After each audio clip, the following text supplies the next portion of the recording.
बिस्मिल्लाहिर्रहमानिर्रहीम, अस्सलाम वालेकुम, a very good morning to all of you. आप देख रहे हैं रूही एट 10। मैं हूं आपके साथ अनम मंजूर हुसैन। उम्मीद करते हैं आप सब ठीक होंगे, खैरियत से होंगे, आपकी मॉर्निंग्स बहुत अच्छी हुई होंगी। और मॉर्निंग अच्छी होती है तो फिर सारा दिन बहुत अच्छा गुजरता है। और जब सुबह सुबह उठ के हमें ये खबरें मिलती हैं कि आज महंगाई कम हो गई है या बिजली की कीमतों में कमी आ गई है, तो उसकी अलग ही खुशी होती है। सारा दिन मेरे ख्याल में अच्छा ही गुजरता होगा। इसी के साथ साथ वो तमाम लोग जो परेशान थे बिजली की कीमतों में कमी आने के बाद, उनका क्या रिएक्शन है, क्या सूरत हाल है। लेकिन वहीं पर हम ये इस पर भी बात करते हैं कि अशिया खुरनोश जिन लोगों को दो वक्त की रोटी खाना बड़ा मुश्किल हो गया है, उस हवाले से भी बात करेंगे कि महंगाई में बिजली की कीमतों की कमी की तो हमने सुना कि इसमें कीमतें कम की गई हैं। इसके अलावा क्या सूरत हाल है, जो बाकी रोज़मर्रा की अशिया हैं, सब्जियां हैं, फ्रूट्स, फल, ये सब इनमें कब कमी वाक़या होगी और एक अच्छी लाइफस्टाइल जो है वो गुजारने को मिलेगा। वैसे मेरे ख़्याल में अब तक महंगाई जो कुछ टाइम में ज़्यादा होगी, उसकी वजह ये है क्योंकि बड़ी ईद आने वाली है। जो जब बड़ी ईद आती है तो फिर सब्जियों और इन सब चीज़ों की कीमतें जो हैं वो बढ़ जाती हैं। तो इस हवाले से हम बात भी करेंगे। इसी के साथ साथ बहुत सारी चीज़ें हैं ज़िंदगी में इंसान की चल रही होती हैं और उस पर भी फोकस करना बड़ा ज़रूरी होता है। लेकिन सबसे इम्पॉर्टेंट बात ये होती है कि गर्मियाँ हैं तो आपके जितने भी प्लान्स हैं उन पर काम करना बड़ा ज़रूरी है। गर्मी की वजह से जैसे जैसे दर्जा हरारत बढ़ता जा रहा है और जो प्लानिंग्स हैं वो उसी एतबार से की जा रही है कि अच्छा चले कल कर लेंगे, परसों कर लेंगे, आज बड़ी गर्मी, आज तो बाहर निकलने का दिल ही नहीं कर रहा। लेकिन इसके हम देखें कि इसी में अगर आपके काम रह गए और आपके प्लान्स जो आपने किए हुए हैं वो पूरे नहीं होंगे तो अच्छी बात नहीं होगी। मौसम तो ऐसा ही रहता है। मुल्तान है तो मुल्तान की गर्मी तो वैसे भी बड़ी मशहूर गर्मी है। तो मौसम आइंदा आने वाले दिनों में बढ़ेगा, आपको वो एहतियात करनी है। इसी के साथ साथ अपने प्लान्स को पूरा भी करना है। जिन मेहमानों ने ज्वाइन किया उनका तारुफ आपसे करवा देती हूँ। सबसे पहले हमारे साथ मौजूद हैं president small treasures Zafar Iqbal साहब हमारे साथ हैं। अस्सलाम वालेकुम सर, कैसे हैं आप? बहुत thank you very much for joining us. मेहरबानी आपकी। और इसी के साथ साथ तशरीफ फरमा है हमारे रिपोर्टर रौन अब्बास। कैसे हैं आप? अल्लाह का शुक्र मैडम, आप ठीक हैं? मैं बिल्कुल ठीक हूँ, thank you very much for joining us. Zafar साहब, आपसे आगाज़ कर लेते हैं। सबसे पहले यहीं से शुरू कर लेते हैं कि हमने कुछ टाइम पहले देखा कि पीएम साहब के जानिब से एक जो हमें रिलीफ दिया गया, बिजली की कीमतों में कमी वाक़या हुई, उसके बाद क्या सूरत हाल रही? बिस्मिल्लाहिर्रहमानिर्रहीम। सबसे पहले तो मैं आपका और आपके इदारे का मशकूर हूँ कि आपने इंतहाई हसास और डे ऑफ द टॉक जो है उसमें मुझे बुलाने के लिए आपने मदऊ किया। उसमें पहली बात तो ये है कि 4 बड़े सेक्टर हैं जहाँ पे जो बिजली के सारिफ हैं। नंबर 1 उसमें इंडस्ट्रियल है, नंबर 2 घरेलू हैं, नंबर 3 जो है एग्रीकल्चर सार्फिन हैं और चौथे नंबर पे जो है वो कमर्शियल सार्फिन हैं जिनमें दुकानें हैं, आपके दफातर हैं और ये सब जो है। तो ये जो प्राइम मिनिस्टर साहब ने 3 अप्रैल को जो भी ऐलान किया है बिजली की कीमतों में तखफीफ का, लगभग 7.5 रुपये फ़ी यूनिट, वो सिर्फ 2 सेक्टर के लिए किया है। उसमें एक घरेलू सेक्टर है और दूसरा सनती सेक्टर है। जबकि तकरीबन मुल्क में 60 लाख से ज़्यादा जो है वो कमर्शियल सार्फिन है, यानी कि वो दुकानें हैं, वो डिपार्टमेंटल स्टोर हैं जिनकी तादाद जो है वो 60 लाख से ज़्यादा है। उनके लिए किसी किस्म का कोई रिलीफ नहीं दिया गया। और मैं ये आपसे अर्ज़ करूं कि अभी चूंकि इस महीने के बिल नहीं आए, जब ताजरों को बिल आएंगे, आवाम को बिल आएंगे, ताजरों को ये पता चलेगा कि उनके घर के बिजली की जो यूनिट है उसमें तो 7.5 रुपये कमी हो गई है, जबकि जो उनकी दुकान का बिजली का बिल है जो कि सबसे ज़्यादा है, 72 रुपये फ़ी यूनिट है, एज़ कम्पेयर्ड विद अदर सार्फिन। एग्रीकल्चर है 25-30 रुपये में है, 25 रुपये है, इंडस्ट्रियल है 20-25 रुपये है, घरेलू हैं वो शुरू होता है तकरीबन 10-12 रुपये से लेके वो 50 रुपये तक जाता है। तो उनको तो रिलीफ दिया गया है। तो ये जो लोग हैं, ये जो ताजर हैं, ये रीढ़ की हड्डी हैं मईशत की, इस कौम की, तो उनको क्यों नज़रअंदाज किया गया? तो मैं आपसे ये आपके वसासत से, ये प्राइम मिनिस्टर साहब से और मियाँ मोहम्मद नवाज शरीफ साहब से ये दरख्वास्त करूँगा कि वो मेहरबानी फरमाएँ, इस पैकेज में जो है वो ताजरान को भी शामिल करें। वगरना ये उनको समझ लेना चाहिए, उनके एडवाइज़र को भी समझ लेना चाहिए कि जैसे ही ये बिल आएंगे ताजरों को, तो ये एक बहुत बड़ा जो है वो आपके लिए एक मसला दरपेश होगा और आपको आखिरकार जो है वो ताजरों को भी रिलीफ देना पड़ेगा। ये तो पहला इसका सब्जेक्ट है। दूसरा ये है पाया कि इसका इम्पैक्ट जो है वो टिकल डाउन इफेक्ट जो है वो नीचे आम आदमी तक कैसे आएगा। उसके लिए मैं आपसे अर्ज़ करूं कि उसका बेहतरीन हल ये है कि जिन हर कमो बेश हर इंडस्ट्री में जो है वो बिजली का इस्तेमाल है, तो ये हुकूमत को चाहिए कि जितनी भी chamber of commerce and industry हैं और जो एसोसिएशंस हैं मुख्तलिफ सनतकारों की, उनको बुला के उन्हें कहा जाए कि भाई आपको ये जो हमने रिलीफ दिया है ये आपको अपनी जेब में डालने के लिए नहीं दिया, प्रॉफिट टेकिंग के लिए नहीं दिया, आप मेहरबानी फरमाएं ये आवाम तक इसको मुंतकिल करें, क्योंकि कोई भी आइटम ऐसी नहीं है जिस पे बिजली का इस्तेमाल ना हो। तो ये मैं आपके इस प्रोग्राम के ज़रिए से दरख्वास्त करता हूँ हुकूमत को, सूबाई हुकूमत को भी और मरकज़ी हुकूमत को भी, कि वो इसको एक मौसर बनाते हुए इसका इफ़ेक्ट जो है वो आवाम तक ले आए, ना कि ये जो 7.5 रुपये बढ़े हैं वो जो है ना सेठों की जेबों में जाएं, सनतकारों की जेबों में जाएं।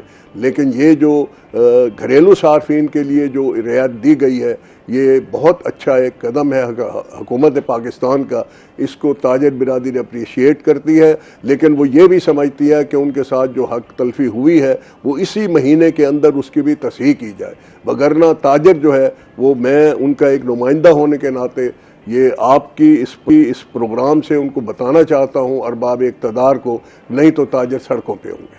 एक तो ये मेरा सवाल भी यही था कि जब ये ऐलान किया गया कि बिजली की कीमतों में कमी वाक़या हुई है जिसमें कमर्शियल सार्फिन का जिक्र नहीं था, तो उसके बाद आपकी जानिब से क्या चीजें सामने मैंने कंफर्म किया है, अभी हमारे आम ताजरों को पता नहीं है। और फिर दुख की बात यह है कि जब भी ये नून लीग की हुकूमत है, हम भी इसी के वोटर हैं, बेशतर ताजर बिरादरी नून लीग की वोटर है, और इनकी इन गलत कानून साजी की वजह से, गलत इक़दामात की वजह से इनके वोट भी मुतासर हो रहे हैं।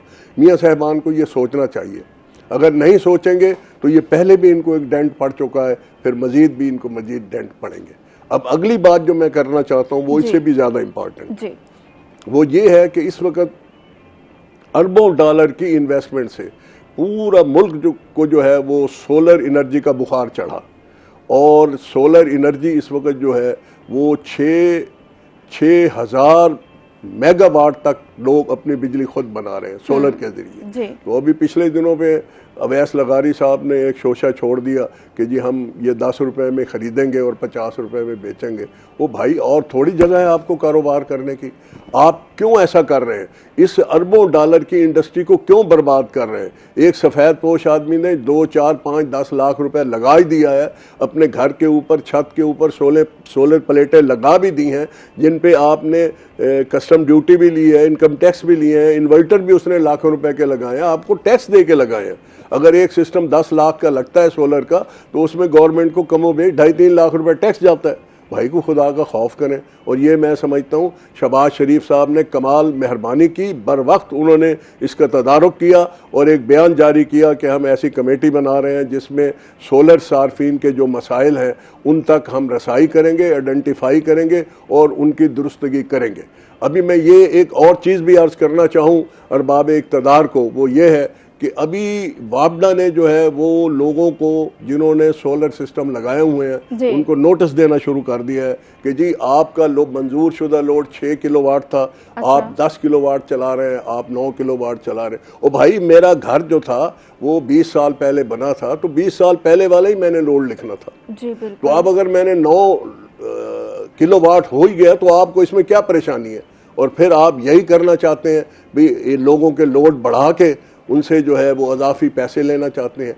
ये भी इसको भी हम कंडेम करते हैं। और जनाब प्राइम मिनिस्टर साहब से ये दरख्वास्त है कि ये जो वापडा ने चोर दरवाज़ा खोला हुआ है करप्शन का भी और लोगों से वसूलियाँ करने का भी, इसको बंद किया जाना चाहिए। वगरना इनका अगला स्टेप ये होगा कि जनाब पहले आपका लोड कम था, अब ज़्यादा हो गया, अब आप आए 10 लाख रुपए का ट्रांसफार्मर लगवाएं।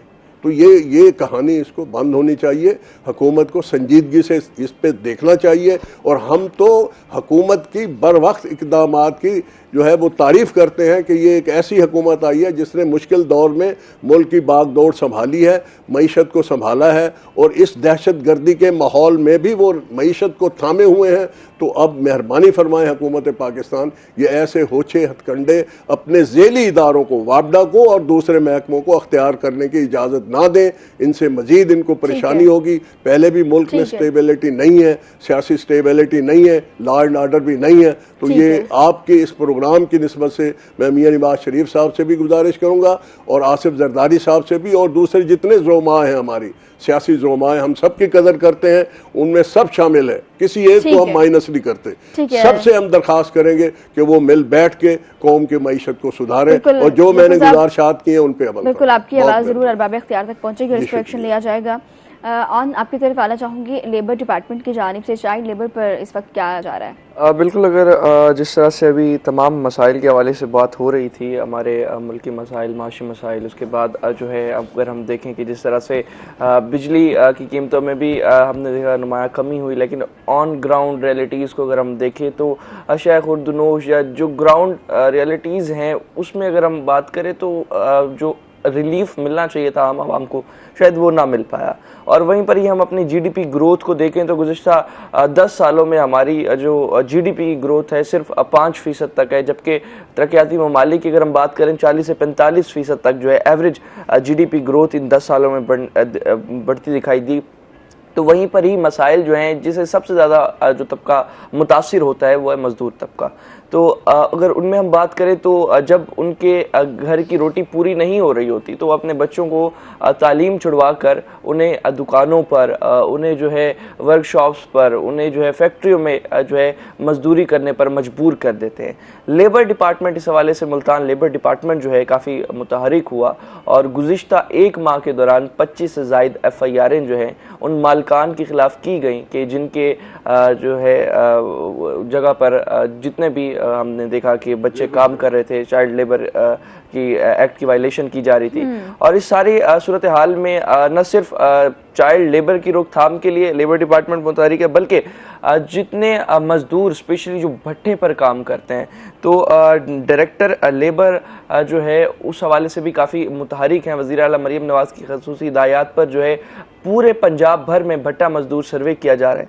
मुल्तान में जो है इस वक्त 2400 से ज़ायद, डीजी खान में 1400 से ज़ायद भट्टा मजदूर जो हैं इन दोनों ज़िलों में उनका डाटा लेकर रजिस्टर किया गया। और जबकि अगर हम लाहौर की बात करें तो वहाँ पर 3000 से ज़ायद मजदूरों का जो है डाटा लिया गया है। अब ये बेसिकली डाटा जो है ये फील्ड में जाकर जहाँ पर मजदूर जिन भट्टों पर काम कर रहे होते हैं उनके मालकान से लिया जाता है, उनकी तस्दीक करने के बाद उनसे लिया जाता है, उनके बे फार्म, उनके बर्थ सर्टिफिकेट और साथ साथ तमाम डॉक्यूमेंट्स पूरे करने के बाद इस जो है सर्वे के बाद जो है जितने भी भट्टे पर मजदूर काम कर रहे हैं उन्हें जो है स्पेशली जितने भी आगे स्कीम्स आएंगी हुकूमत की जानिब से उनमें ऐड ऑन किया जाएगा। अगर उनके बच्चे जो है तालीम हासिल नहीं कर पा रहे तो उनके बच्चों की तालीम के लिए जो है इक़दामात उठाए जाएंगे। और साथ ही साथ जो है गुज़िश्ता कुछ वर्ष से हम देख रहे हैं कि मुल्तान में जितने भट्टा मजदूर हैं वो अपना जो है घर का अखराजात पूरे करने के लिए अपने बॉडी ऑर्गन्स जो हैं वो भी बेच रहे हैं। इस तरह के भी बड़े सेंसिटिव जो है मामलात रिपोर्ट हुए। तो स्पेशली जब से हमने देखा कि भट्टों को आजकल बंद किया जा रहा है और इस हवाले से जो है मामलात खराब हो रहे हैं तो ये सर्वे जारी है। ठीक है, बिल्कुल, बहुत सारी चीज़ें हैं लेबर चाइल्ड लेबर के हवाले से। और इस हवाले से हम ये भी देखते हैं कि बहुत सारे खबरें भी ऐसे आती हैं जिसमें बच्चे घरों में काम कर रहे थे, उन्हें तशद्दुद का निशाना बनाया जाता है। तो इस चीज़ पे भी ज़रूर काम करना चाहिए। इसी के साथ वक्त होता है ब्रेक का, वापस आ रहे हैं इस ब्रेक के बाद।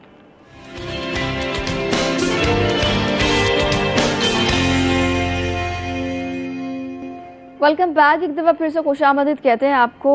ज़फ़र साहब, अगर बात कर लें, आपने जैसे कि कमर्शियल सार्फिन को इससे दूर रखा गया, ठीक है, लेकिन उसी के साथ साथ गवर्नमेंट स्मॉल लोन के हवाले से भी कुछ चीज़ें सामने आ रही कि वो लोन दे रही है, इसके क्या असरात मुरतब होंगे? ये बिल्कुल आपने बहुत अच्छा सवाल किया, लेकिन आधे मिनट के लिए मैं गुफ्तगू करना चाहूँगा। मेरा पहला टॉपिक नामुकम्मल था, उसमें ये था, मैं आप ही की बसातत से ये जनाब प्राइम मिनिस्टर साहब से अर्ज़ करूँगा कि ताजरों के बारे में जो भी पॉलिसी बनाएं उनमें मुशावरत पहले करें, ना कि इंतज़ार करें कि एहतजाज शुरू हो और फिर उसके बाद आप हमें बुलाएं।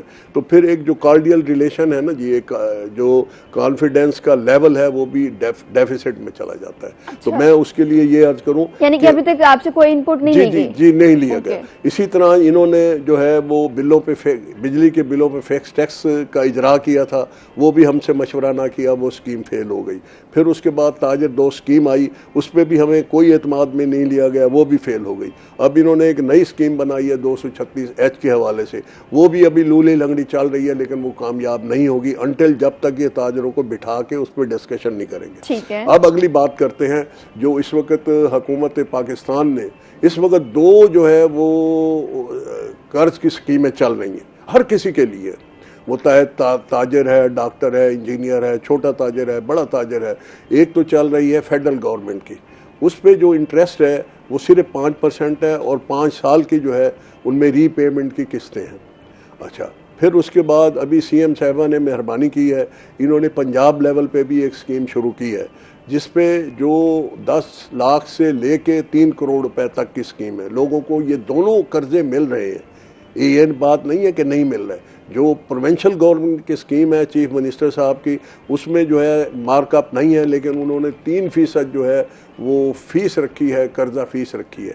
हम आप यूँ समझें भाई उसमें भी 3% का खर्चा है, लेकिन वो जो है सूद के ज़मरे में नहीं आती। अब इसमें मुश्किलात क्या हैं? मुश्किलात ये हैं, पहले आ जाते हैं चीफ मिनिस्टर साहबा की जो स्कीम है उसके हवाले से, चूँकि ये न्यूली लॉन्च हुई है और ये मोहतरमा साहब की एक बेबी स्कीम है, तो उस पर आ जाते हैं। उसमें ये है कि एक तो उन्होंने डॉक्यूमेंटेशन की है, 10 लाख तक जो है पर्सनल गारंटी पे बंदे को लोन मिल जाएगा, लेकिन लोन के लिए अहल कौन होगा?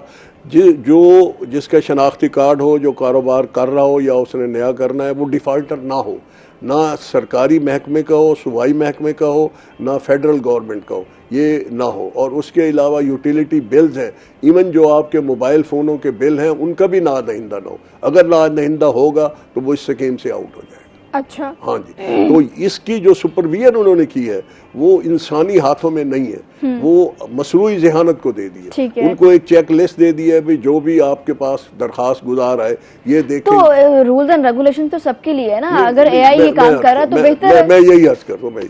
अब बात यह है, आपने 2 महीने का बिजली का बिल नहीं दिया, ठीक है, आप डिफॉल्ट कर गए, वो भाई उसको मौका दे दे, वो अगले महीने दे दे, या उसको नोटिस आ जाए जी आप दे दें। अब आपका जो है मोबाइल फ़ोन का बिल है 500 रुपये का रहता है 1 महीने का, आप नहीं दिया, आप भी डिफ़ॉल्ट में चले गए, तो उस वजह से लोग परेशान हैं। तो इसको थोड़ा सा रीडिज़ाइन करें, और जो डिफ़ॉल्ट कर रहा है अप्लीकेंट, जो कर्जा लेना चाहता है, तो उसको एक नोटिस दें कि भाई आपने स्कीम में रहना है तो आपको 15 दिन की मोहलत है। आप 15 दिन में ये बकाया जात जो हैं यूटिलिटी के हैं, सरकारी वाजबात हैं, आपने किसी बैंक के पैसे देने हैं, ये क्लियर करके फिर आए। तो हो ये रहा है कि जो एक दफ़ा डिफ़ॉल्ट में जाता है वो आउट हो जाता है, वो लाइन से ही बाहर निकाल देते हैं।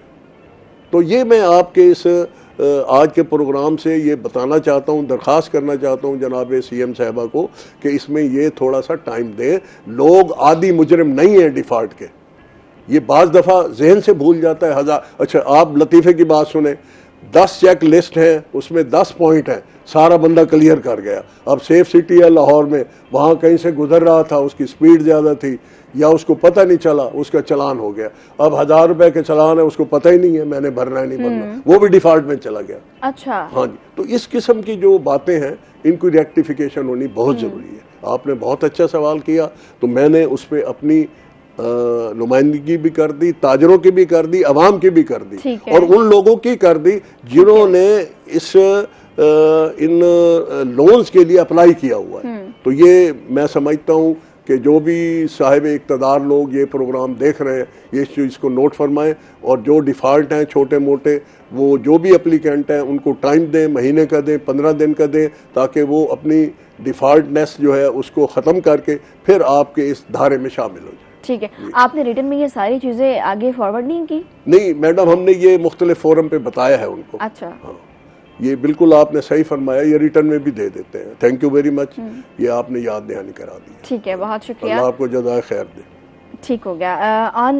हम बात कर रहे थे मजदूरों के कि भट्टा मजदूरों के लिए डिपार्टमेंट का सर्वे हुआ है, उस सर्वे से इन मजदूरों को क्या फ़ायदा हासिल होगा? जी बिल्कुल, जिस तरह से मुल्तान और डेरा गाजी खान डिवीज़न में हम बात करें तो top of the list Lahore था, जिसमें 3200 से ज़ायद मज़दूरों का डाटा लिया गया और उन्हें इस प्रोग्राम के तहत जो है रजिस्टर्ड किया गया। मुल्तान में 2400, जबकि DG खान में जो है 1600 मज़दूरों को जो है इस प्रोग्राम के तहत रजिस्टर्ड।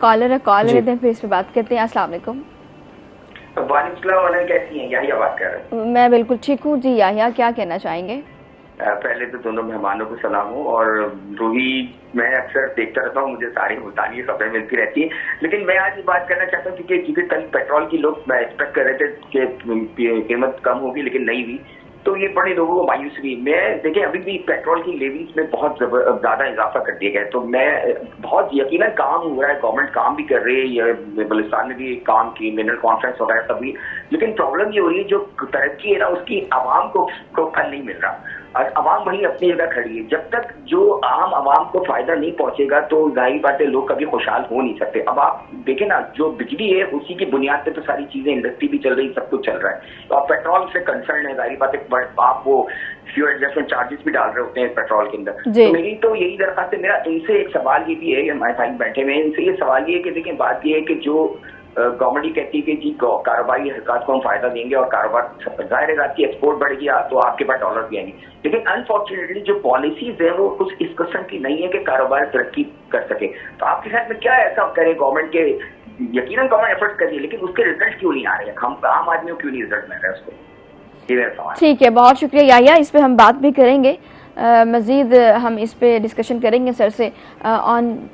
अच्छा बिल्कुल, बात लेबर डिपार्टमेंट की करें। बिल्कुल, जिस तरह से बात की गई इन भट्टा मजदूर के जितने मसाइल हैं, स्पेशली मसाइल को अगर हम देखें तो यही मसाइल हैं कि जो उन्हें आमदनी मिल रही है या जो मालकान उन्हें जो है मुआवजा दे रहे हैं तो वो काफ़ी महदूद होता है, जिसकी वजह से जो है उनका घर का सर्कल नहीं चल पाता, वो बच्चों की तालीम नहीं दिलवा पाते, हेल्थ फैसिलिटीज़ से महरूम रहते हैं और इसके अलावा कई बुनियादी मसाइल का शिकार रहते हैं। और जो चीज़ें जो रियासत हर शहरी को प्रोवाइड करती है वो प्रोवाइड करने के लिए जो है बेसिकली ये सर्वे किया गया और इसमें जो है अब उनकी बच्चों की तालीम और साथ ही साथ उनके हेल्थ के जितने इश्यूज़ हैं उनको रिजॉल्व करने के लिए उनके लिए हेल्थ कार्ड्स और साथ ही साथ जो है स्पेशली जितने भी ड्राइव्स आती हैं रमज़ान के हवाले से आती हैं, ओवरऑल जो है कोई भी पैकेज आता है तो उनमें इन मजदूरों को शामिल करने के लिए ये इकदाम उठाए जा रहे हैं। अगर ओवरऑल बात करें तो मुल्तान लेबर डिपार्टमेंट जो है इस हवाले से पिछले एक माह में मुल्तान शहर के अंदर जो है 1500 से ज़ायद जो है चलान और FIR दे चुका है उन फैक्ट्रीज और उन इंडस्ट्रीज में जाकर या उन शॉप्स पे जहाँ पर मजदूरों की उजरत जो कि गवर्नमेंट की जानिब से 37,000 रुपये मुख्तस है जो नहीं मिल रही। और अमूमन तौर पर हम बात भी करें तो जो गार्ड्स होते हैं, जो स्वीपर्स होते हैं, जो लोअर स्टाफ होते हैं तो उन्हें वही 37,000 रुपये भी जो गवर्नमेंट ने अपने बजट में मुख्तस की है वो भी नहीं मिल रही होती, जिसकी वजह से जो है जाहिर सी बात है जितनी महंगाई की आप शरह को देखें दिन ब दिन बढ़ती जा रही है और मजदूर की आमदनी उसी तरह से कम होती है। तो इस हवाले से भी लेबर डिपार्टमेंट की जो कार्रवाई है। अच्छा, इस सर्वे में जिला मुल्तान से कितने लेबर्स ने रजिस्टर? मुल्तान डिवीजन की बात करें तो 2400 से जायद जो है भट्टा मजदूर, ये भट्टा मजदूर का क्योंकि सर्वे था तो 2400 से जायद जो है वो मुल्तान जिले में रजिस्टर्ड हुआ है। ठीक है, इस हवाले से भी बहुत सारी चीज़ें, इस पे एक्शन लेना चाहिए। और हम बहुत सारी बातें करते हैं कि ये काम नहीं सही है, कुछ रिलीफ मिलता है लेकिन उस रिलीफ में भी वो सारी चीज़ें नहीं आती। जैसे कि अब बिजली की कीमतों की रिलीफ की बात कर लें, उसमें तमाम लोग नहीं हैं, कमर्शियल सारफिन उसमें नहीं है, तो ये चीज़ें कब तक हम चाहेंगे कि इसमें बेहतरी आए, कब तक बेहतरी आ सकती है? आवाम तो ऑब्वियसली चाहती है कि ये चीज़ें बेहतर हो। सबसे बड़ी बात महंगाई में कमी। हाँ, आपको लगता है कि आइंदा आने वाले दिनों में महंगाई पे कमी की जाएगी? जबकि PM ने भी ये बात की थी कि अगले महीने मजीद रिलीफ दिया जाएगा। अगर इसमें हम देखें मैडम कि इलेक्शन से पहले जब हम जाते थे लोगों से सॉर्ट करते थे, इंटरव्यूज़ करते थे या उनके हालात पूछते थे तो तब महंगाई की जो शरह थी वो तकरीबन मैक्सिमम सतह पर पहुंची थी 37 से 38%। अभी भी हम देखें तो हुकूमत कहती है कि उस शरह को जो है हमने कंट्रोल कर लिया है। महंगाई की शरह कोई कहता है 11% बच गई, कोई कहता है 17% बच गई, कोई कहता है 20% बच गई। तो हमें वो ग्राउंड रियलिटीज पे वो चीजें देखने को नहीं मिलती। एक दफा मार्केट में अगर किसी चीज की कीमत बढ़ जाती है, अगर लेट्स सपोज ये कप है, अगर इसकी कीमत मार्केट में 100 रुपए हो चुकी है तो दोबारा इसकी कीमत 80 रुपए करना नामुमकिन हो जाता है गवर्नमेंट के लिए। और इंतजामिया इस सवाल से जितने भी एक्शन ले, प्राइस कंट्रोल मजिस्ट्रेट मौजूद है, प्राइस कंट्रोल के इदारे फाल किए गए। अच्छा, इस हवाले से जो जिला इंतजामिया के अफसरान है, स्पेशली कमिश्नर जो है, उन्होंने तमाम प्राइस कंट्रोल के मजिस्ट्रेट्स को ये कहा हुआ है कि फील्ड के आपके एक माह में 120 से जायद जो है आप जाके चालान करें, विजिट करें और फील्ड में निकलें। उसके बावजूद भी समझ ये नहीं आती कि आखिर क्यों जो है महंगाई कम नहीं हो रही। अच्छा, इसमें जब जाती तो कहा जाता है कि मैक्रो लेवल पे ये काम हो रहा है, माइक्रो लेवल पर चीजें पहुंचते हुए वक्त लगेगा, कितना वक्त लगेगा, काफ़ी टाइम हो गया हमें ये सुनते हुए भी, मैक्रो। तो इस पर भी मज़ीद बात करेंगे एक छोटे से ब्रेक के बाद। जब वापस आते हैं फिर इस पर बात करते हैं। एक छोटे से ब्रेक के बाद वापस आ रहे हैं।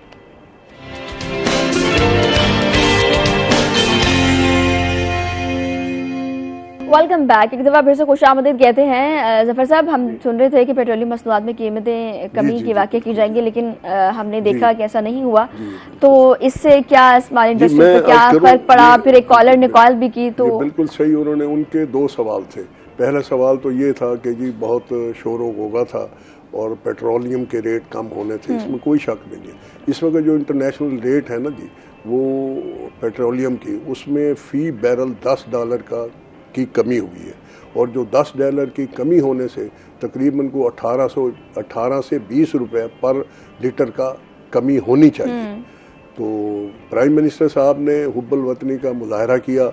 हम उनकी इस फिक्र को, इस कोशिश की भी दाद देते हैं कि उन्होंने ये सारी रकम जो इससे हासिल होगी कमी ना करके, उसको एक N25 एक सड़क है जो बलूचिस्तान को आपस में मिलाती है, ज़ोब को, खुशदार को, कोयटा को, चमन को, तो उसकी रिहेबिलिटेशन के लिए कहें या उसकी बेहतरी के लिए कहें, वो खर्च करेंगे। लेकिन इसमें तो कोई शक नहीं है कि हम उनके इस जज्बे की जो है वो तौसीख भी करते हैं। लेकिन कम से कम ये तो देखें भाई, बलूचिस्तान की आबादी तो 1 करोड़ है, तो हम 24 करोड़ अवाम ने जो ये उम्मीद लगाई हुई थी कि हमें कुछ रिलीफ मिलेगा, बेहतर होता कि प्राइम मिनिस्टर जो है 10 रुपए उधर दे देते, 10 रुपए हम गरीबों को दे देते, ताकि हमारा भी सिलसिला जो है वो चल पड़ता और हमारे चेहरे भी खुशियों से निहाल हो जाते। ये तो उनके पहले सवाल का जवाब है। माफ़ कीजिएगा। दूसरा जो सवाल है वो बड़ा अहम है, और उसके लिए मैं एक ही अर्ज़ करूँगा एक मिसरे की सूरत में कि तेरे जाने के बाद तेरी याद आई। बदकिस्मती ये है, जो भी गवर्नमेंट आती है ना, वो जो भी पॉलिसियाँ बनाती है, उसमें जो स्टेक होल्डर हैं उनको बुलाया नहीं जाता, उनको बिठाया नहीं जाता, इसलिए इनकी अच्छी पॉलिसियाँ भी फेल हो जाती हैं। ये जो अभी मैंने अर्ज किया था कि बिजली के बिलों पे फिक्स टैक्स की एक स्कीम थी, इसी तरह ताजिर दोस्त की एक स्कीम थी। इस हवाले से 3 दिसंबर को जनाब वज़ीर ख़जाना पाकिस्तान से भी हमारी मुलाकात हुई ताजरों की। ख्वाजा मोहम्मद शफीक साहब जो हमारे चेयरमैन हैं ऑल पाकिस्तान अंजमन ताजरान के, उनकी हिदायत में हम लोग गए, उनके हुक्म पे गए, हम इस्लामाबाद गए, हमने वहाँ पे ये मुज़ाकरात भी किए। लेकिन बात वही है कि वो पॉलिसियाँ पहले बनाते हैं, बाद में स्टेक होल्डर को बुलाते हैं। उनकी जानिब से ये भी चीज़ें सामने आती है ना कि जो ताजिर बिरादरी है खुद को टैक्स नेट में नहीं लेके आते, थोड़ी सी ऐसी बात नहीं है, ये बिल्कुल गलत बयानी करते हैं।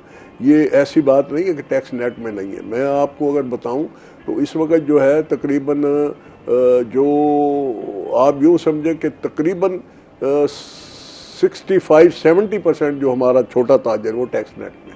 अच्छा। हाँ जी, ये हमने उनको ये वापडा के जो, बल्कि इनकी अपनी जो स्टैटिक्स थी इन्होंने जो हमें बताई वो यही थी कि उसके हिसाब से ये 60-70% हैं टैक्स नेट में। जो नहीं है वो भी मुख्तलिफ अंदाज में जो है वो दे रहे हैं, टैक्स दे रहे हैं। आप टैक्स नेट में नहीं है लेकिन आप मोबाइल फ़ोन पे भी इनकम टैक्स दे रही हैं, आप घर के बिजली के बिल पे दे रही हैं, सुई गैस पे दे रही हैं, आप कोई चीज़ खरीदती हैं उस पे दे रही हैं। तो ये जो लोग टैक्स नेट में नहीं है वो दर हकीकत अपना नुकसान कर रहे हैं। मैं इस प्रोग्राम की वसातत से उन भाइयों से भी गुजारिश करूंगा कि आप ज़्यादा से ज़्यादा टैक्स नेट में आएँ। जो गवर्नमेंट ने सहूलियात दी हैं, टैक्स नेट में आने से बहुत सारे टैक्स जो हैं उनकी जो शरह है वो आधी से भी कम हो जाती है। तो ये फ़ायदा है, लोग आ रहे हैं, एजुकेशन आ रही है। आज से आप 10 साल पहले का बजट देखें तो पाकिस्तान का 21-2200 अरब रुपए का सालाना बजट था टैक्स कलेक्शन का, और जो आज 13,500 अरब पे जा चुका है। आखिर लोग टैक्स दे रहे हैं तो हो चुका है, टैक्स ना देते। और पाकिस्तान दुनिया का वाहिद मुल्कों में से है, चंद 2-4 मुल्कों में से है, शायद अकेला मुल्क ही हो, मैं ये भी दावा करता हूँ, जहाँ हर साल 25 से 30% टैक्स कलेक्शन बढ़ जाती है। आप दिखाएं मुझे अमेरिका में है, यूरोप में है, दुनिया के किसी मुल्क में है, कहीं भी नहीं है। आखिर हम लोग टैक्स देते हैं तो ये बढ़ रही है हमारी तनासुब। दुनिया में तो 1-2% टैक्स बढ़ता है, कभी 1% ऊपर चला जाता है प्लस में उनकी टैक्स कलेक्शन, कभी 1% कम हो जाती है। वो तो 1% की वेरिएशन पे खड़े, हम तो प्लस दे रहे हैं इनको 30%। ये हमें बदनाम किया जाता है, ये मुनासिब नहीं है। अच्छा। ये कौम जो है वो बिल्कुल ईमानदार है, और मैं ये भी अर्ज करूं इसी बात की ईमानदारी के हवाले से, अभी जो है वो डॉक्टर साहब आए हुए थे अखुवत के जो सरबराह हैं तो रमज़ान शरीफ में, तो उन्होंने बताया कि हमने 350 अरब रुपए के कर्जे दिए हुए, कोई गारंटी नहीं है, और हमारे कर्जे जो है 99.9% वापस आ रहे हैं। अच्छा। क्यों आ रहे हैं? अगर हमारी कौम बेईमान होती तो क्यों देती? ईमानदार है तो ये सारी बिल्कुल चीजें देती है। हम लोग ईमानदार हैं, अल्लाह का बड़ा करम है, और जो अगर कहीं भी किसी पॉकेट में कोई डिसऑनेस्टी है तो मैं समझता हूँ उसमें जो है वो आवाम से ज्यादा जो है वो गवर्नमेंट के अपने कारिंदे शामिल हैं, और वही वो ये सारी इंस्टिगेशन करते हैं और लोगों को तरगीबें भी यही लोग देते हैं। ये कौम बहुत ईमानदार है, और जैसे अल्लामा इकबाल ने फरमाया था कि ज़रा नम हो तो ये मिट्टी बड़ी ज़रख़ेज़ है, तो इसमें कोई शक वाली बात नहीं है। अब मैं थोड़ा सा आऊँगा इस हवाले से, ओवरसीज़ के हवाले से। ये बहुत इंतहाई अच्छा कदम उठाया है जनाब प्राइम मिनिस्टर साहब ने, उनको बगैर इनकम टैक्स की रिटर्न जमा कराए उनको फाइलर बना दिए, और मैं समझता हूँ ये उनका ये कदम जो है ये बहुत अच्छा कदम है, और वो हमारे 90 लाख ओवरसीज़ पाकिस्तानी जो पूरी दुनिया में फैले हुए हैं उनके लिए ये बहुत अच्छी एक ऑफ़र है।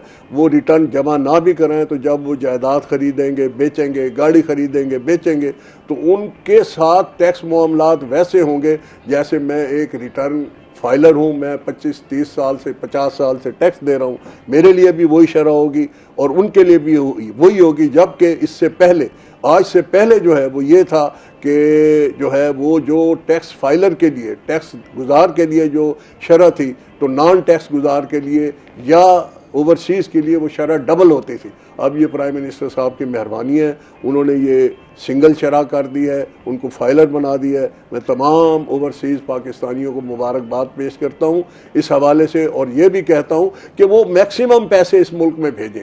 ये मुल्क उन्हीं का है, बिल्कुल ये मुल्क उन्हीं का है, इनके बच्चों ने फिर वापस आना है। जो दुनिया के हालात हैं, नेशनलिज्म इस हद तक आ चुका है। आप ट्रंप की पॉलिसियों को देखें, वो कहते हैं जी मैं किसी को जानता ही नहीं हूँ, मैंने सिर्फ और सिर्फ जो है अमेरिका का मफाद देखना है। तो ये वो अमेरिका जो आज़ादी राय पे जो है ना लोगों को खरबों डॉलर दे देता था, आज वो कहता है छलांग लगा के एक साइड पे हो गया, नहीं जी मेरा मफाद पहले है। तो ये दुनिया में नेशनलिज्म आ रहा है, इनके बच्चों ने भी फिर इधर आना है, इन्होंने भी इधर आना है, तो इनको जितनी ज़्यादा सहूलतें दी जाए बहुत अच्छी है। एक और बात भी मैं करना चाहता हूँ कि प्राइम मिनिस्टर साहब ने फरमाया कि हम इनके केसों के लिए, क्योंकि अक्सर इन बेचारों की जायदादों पे कब्जे हो जाते हैं, तो उसके लिए हम जो है इस्लामाबाद में अदालत बनाएंगे। तो मेरी दरख्वास्त है जनाब, ये पाकिस्तान बहुत बड़ा है, ये 1200-1800 किलोमीटर के रकबे पे फैला हुआ है। अगर आप सफ़र करें तो मेरी दरख्वास्त होगी कि कम अज़ कम हर डिवीजनल लेवल पे इनके लिए जो है वो कोर्ट्स बनाए जाएं जो इनके मफादात का तहफ़्फ़ुज़ करें।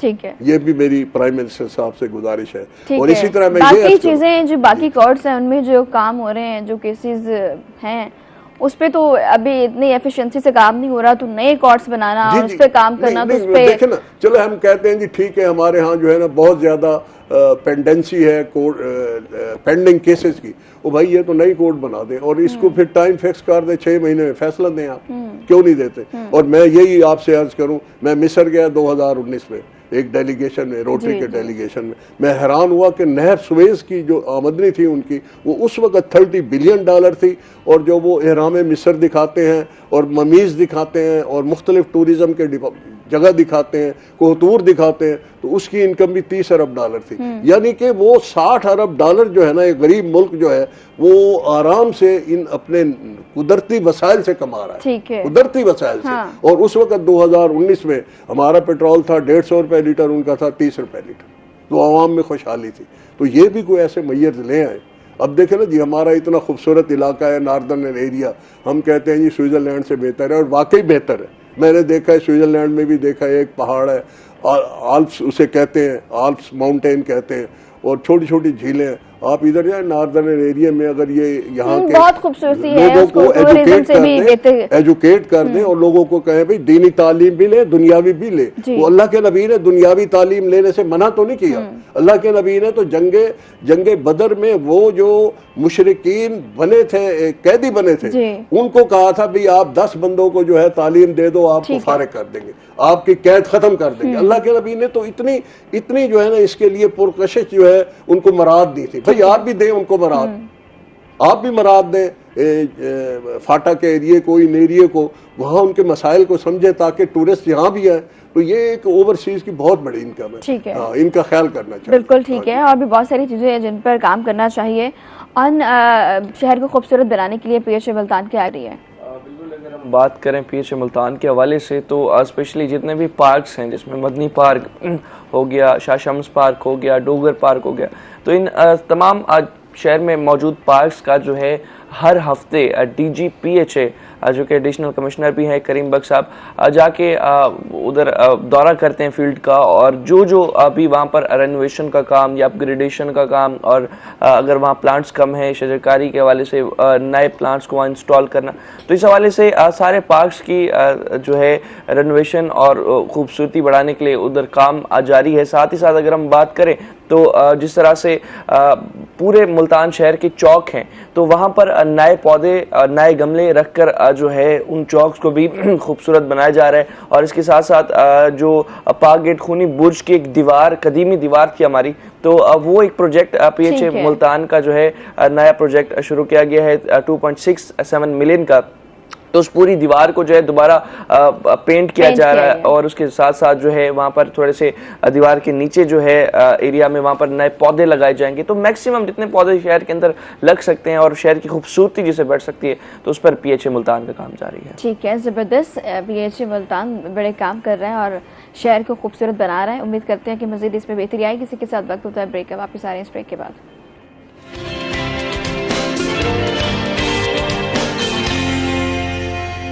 वेलकम बैक, एक दफ़ा फिर से आपको खुशामदीद कहते हैं। और आज वज़ीर रेलवे हनीफ अब्बासी की जानिब से शटल ट्रेन का इफ्तिताह का डेरा गाजी खान में किया जा रहा था। इस हवाले से क्या चीज़ें और इससे क्या फ़ायदा क्या होगा? अच्छा, बिल्कुल, अगर हम बात करें तो आज सुबह 10 बजे जो है DG खान में शटल ट्रेन का जो इफ्तिताह जो वज़ीर रेलवे हनीफ अब्बासी साहब कर रहे हैं। ये ट्रेन बेसिकली डेरा गाजी खान से मुल्तान ये शटल ट्रेन चलनी है। रोज़ाना सुबह 11 बजे ये ट्रेन चलेगी और इसका किराया जो है वो 320 रुपये होगा।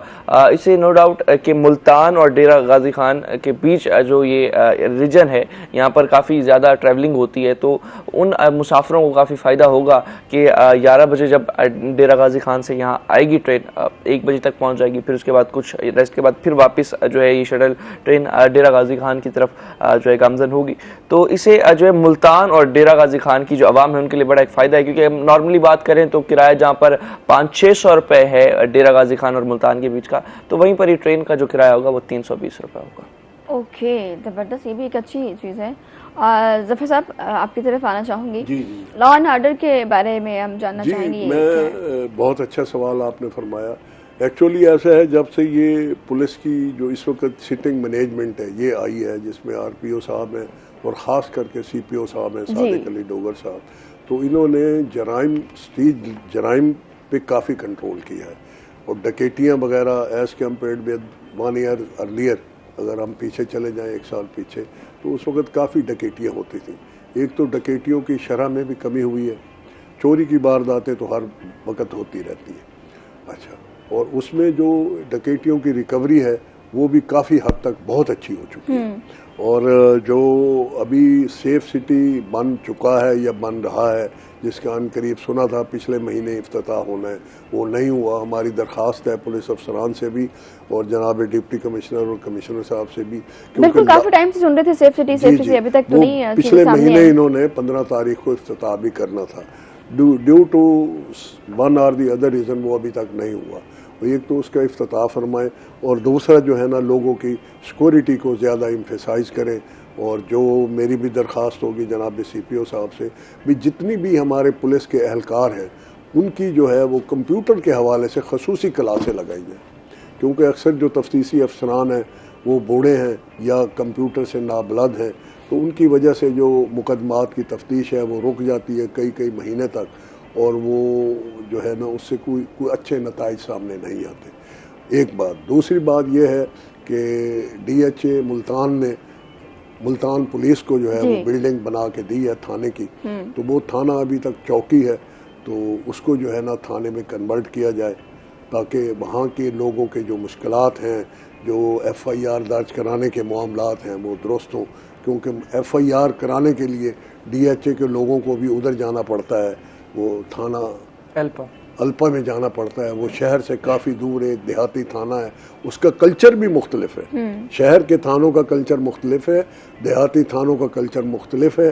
जब शहरी कोई, माफ़ कीजिएगा, जब शहरी कोई देहाती थाने में जाता है तो उसको वहाँ का जो एटमॉस्फेयर मिलता है वो उसके लिए काफ़ी जो है परेशान कुन होता है, वो उसको बर्दाश्त भी नहीं कर सकता।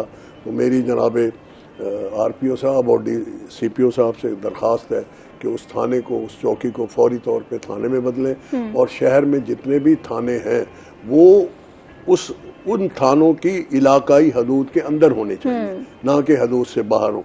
अभी इन्होंने एक बहुत अच्छा काम किया है मुल्तान पुलिस ने कि ये जो गुलगश्त थाना था वो ड्रीमलैंड सिनेमा के साथ था, वो थाना पुरानी कोतवाली की हदूद में था, उसको उठा के इन्होंने गुलगश्त की हदूद में डाला है। ये बहुत अच्छा काम है। तो ये लॉ एंड ऑर्डर के लिए जो है ना पुलिस बेहतरी कर रही है और मैं समझता हूँ कि ये CPO RPO जो है ना, ख़ास कर पे CPO साहब और उनकी जो टीम है, जो उनके मुख्तलिफ इलाकाई डिवीज़न के जो SPs हजरात हैं और SSP ऑपरेशन है और DSP हजरात हैं, ये काम ठीक कर रहे हैं, कोई शक नहीं है। लेकिन मैं समझता हूँ जितना ये कर रहे हैं, तो एक नारा है, एक अमेरिकन नारा है डू मोर का, तो इनको डू मोर होना चाहिए। ये मजीद काम करें ताकि हम लोग सुख की नींद सोए। ठीक है। और सेफ सिटी प्रोजेक्ट की बात कर रहे थे, अभी तक क्यों नहीं हम देख रहे हैं कि उसका लॉन्च किया गया?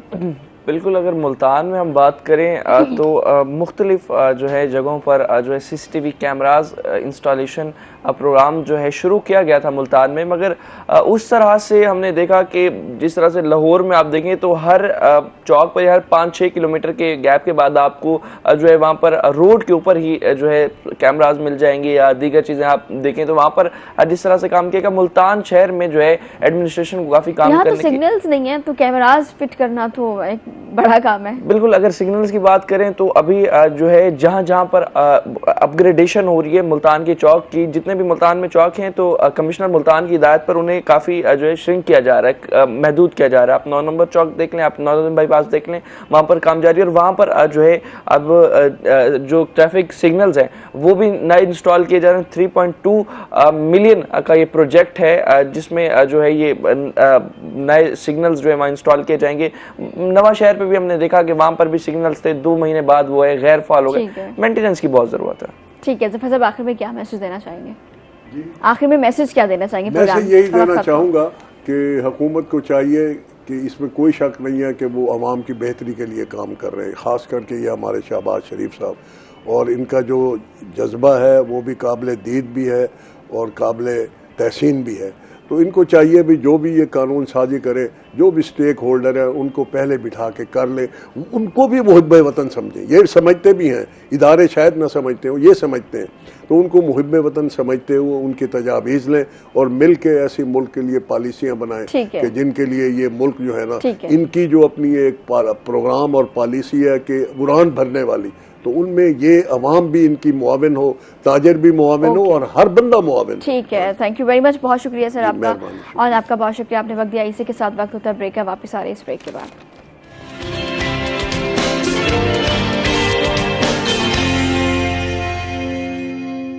Welcome back. एक दफ़ा फिर से खुशामदीद कहते हैं आपको। नाज़रीन, आज के दौर में टेक्नोलॉजी हर फील्ड में दाखिल हो चुकी है, नई नई चीज़ें सामने आ रही हैं।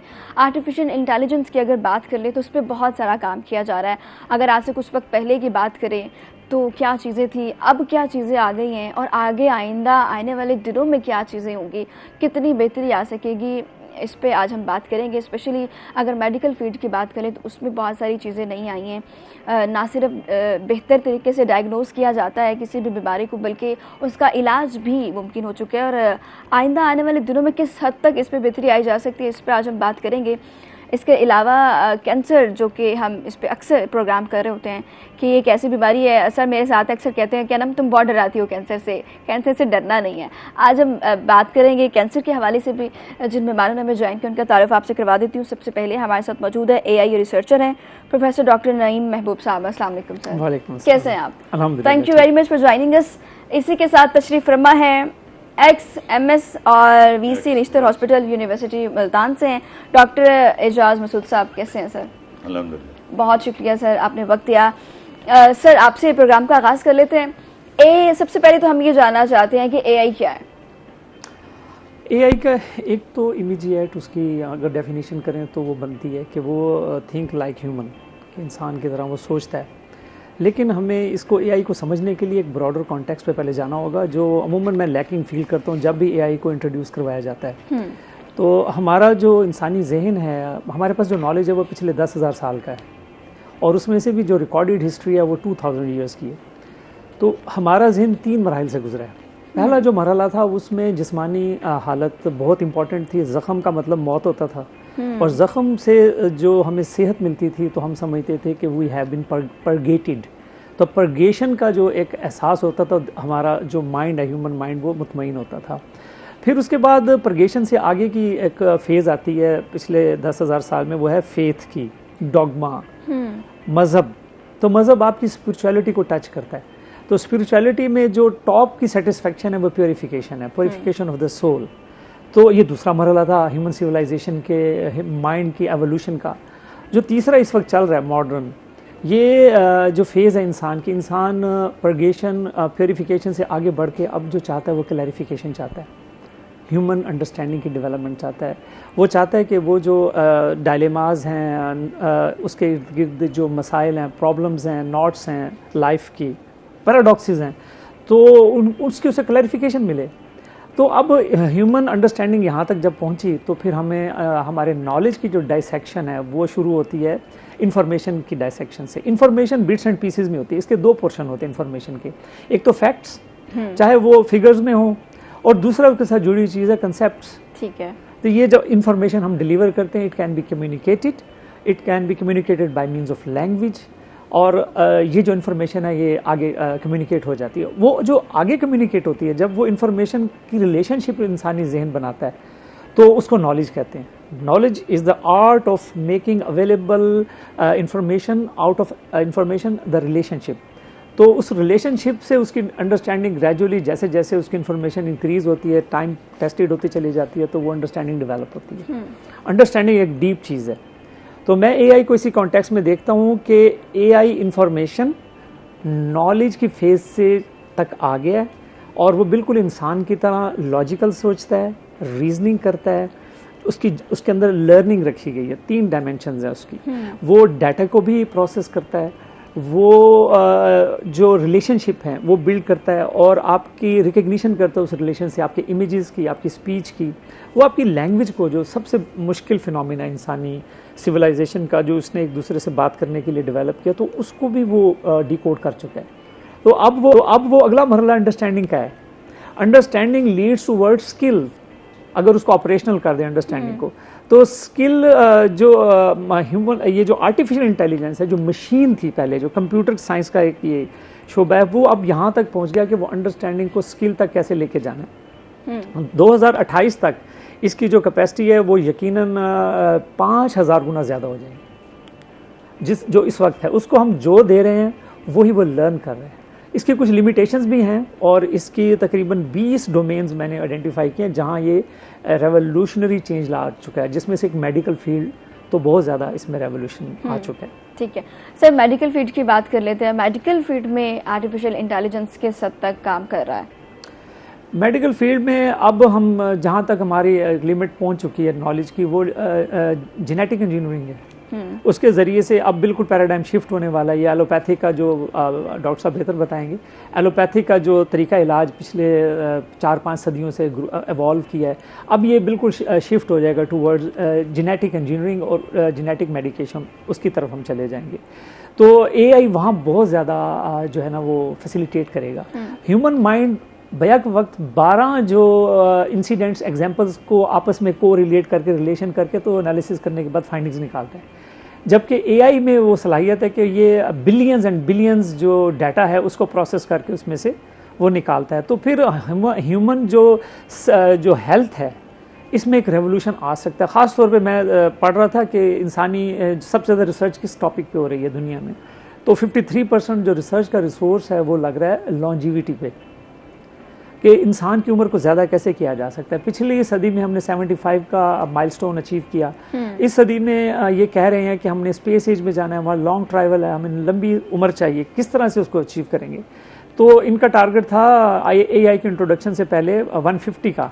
तो मुझे लगता है ये उससे आगे तक चले जाएंगे इसको इस्तेमाल करते हुए लॉन्जिविटी में। तो मैं तो सिर्फ इस डोमेन में मैंने देखा इसको, बाकी उसकी डिटेलिंग तो काफ़ी है कि क्या वो डायग्नोसिस में कितना अच्छा है और वो जो है वो जो आपके पर्सनलाइज हेल्थ प्लान है उसको कितना वो बना सकता है, आपको ऑपरेशन थिएटर में कितना फैसिलिटेट कर सकता है, आपको इमरजेंसी में कितना फैसिलिटेट कर सकता है, वो तो फिर ठीक है सर। इस पे बात करते हैं, डॉक्टर साहब को भी शामिल गुफ्तगू कर लेते हैं। डॉक्टर साहब, आपने हमेशा कहा है कैंसर से डरना नहीं है, लड़ना है।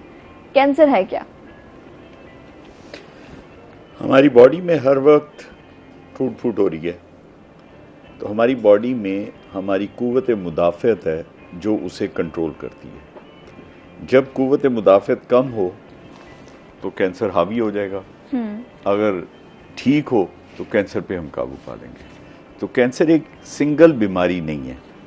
जब कैंसर होता है तो वो बॉडी के तमाम पार्ट्स को इन्वॉल्व कर लेता है ग्रेजुअली, एक सेल से शुरू होके पूरी बॉडी को इन्वॉल्व करता है।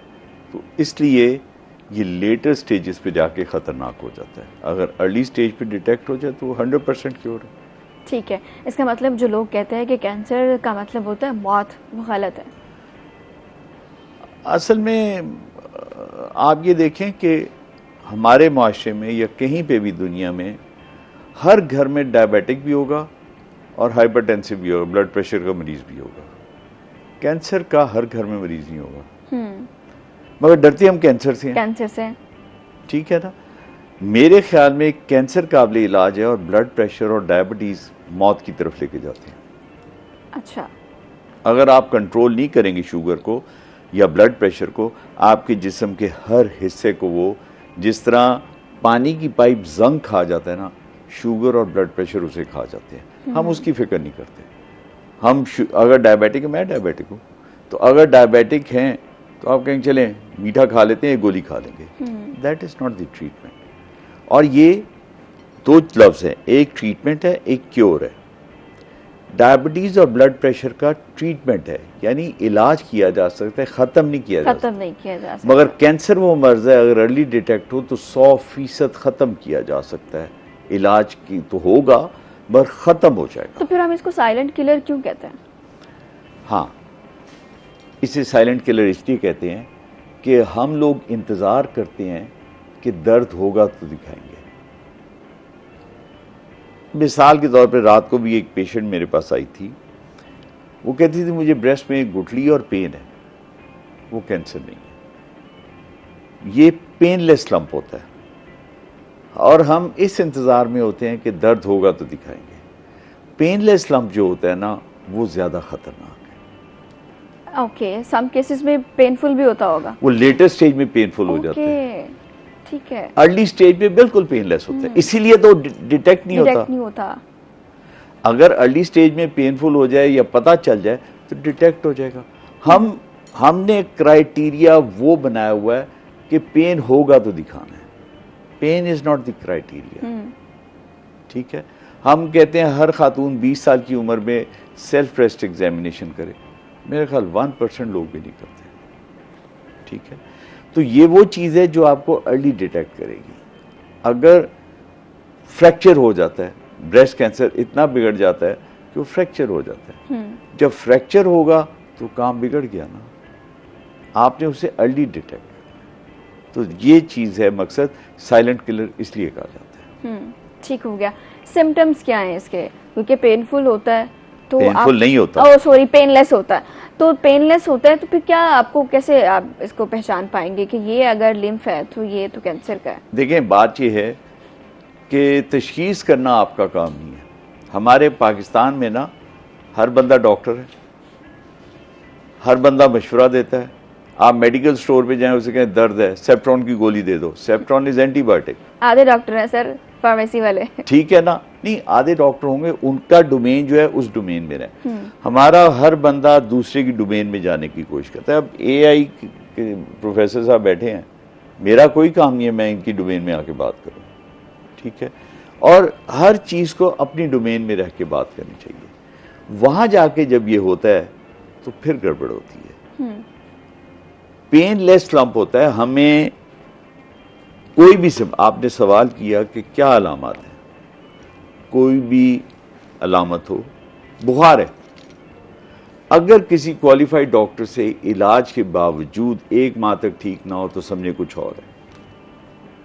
खांसी है, अगर 1 माह के इलाज के तक ठीक ना हो क्वालिफाइड डॉक्टर से तो समझे कुछ और है।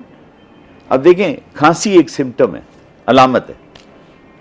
आप ENT स्पेशलिस्ट के पास जाएंगे, वो कहेगा आपको टॉन्सिलाइटिस है, फ्रिंजाइटिस है।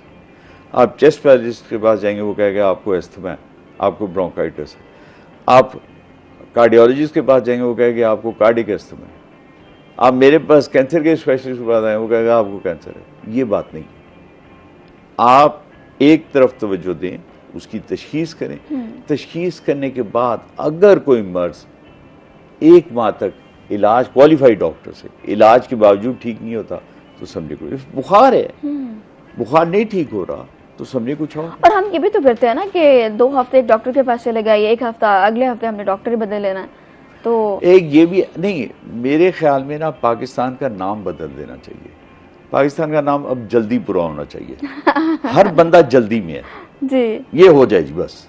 आप सड़क पे चल जाए, हर बंदा मोटरसाइकिल इधर से ला रहा है उधर। यार अगर आप लाइन में रहेंगे कोई ट्रैफिक ब्लॉक, ठीक है। अब हम ये करते हैं कि कल रात को डॉक्टर से दवाई ली, सुबह तक आराम नहीं है, वो डॉक्टर चेंज। दवाई जो है कम से कम 5 दिन इस्तेमाल करें, ना ठीक हो तो फिर आप सोचिए। हम जल्दी बुरा के चक्कर में पड़े।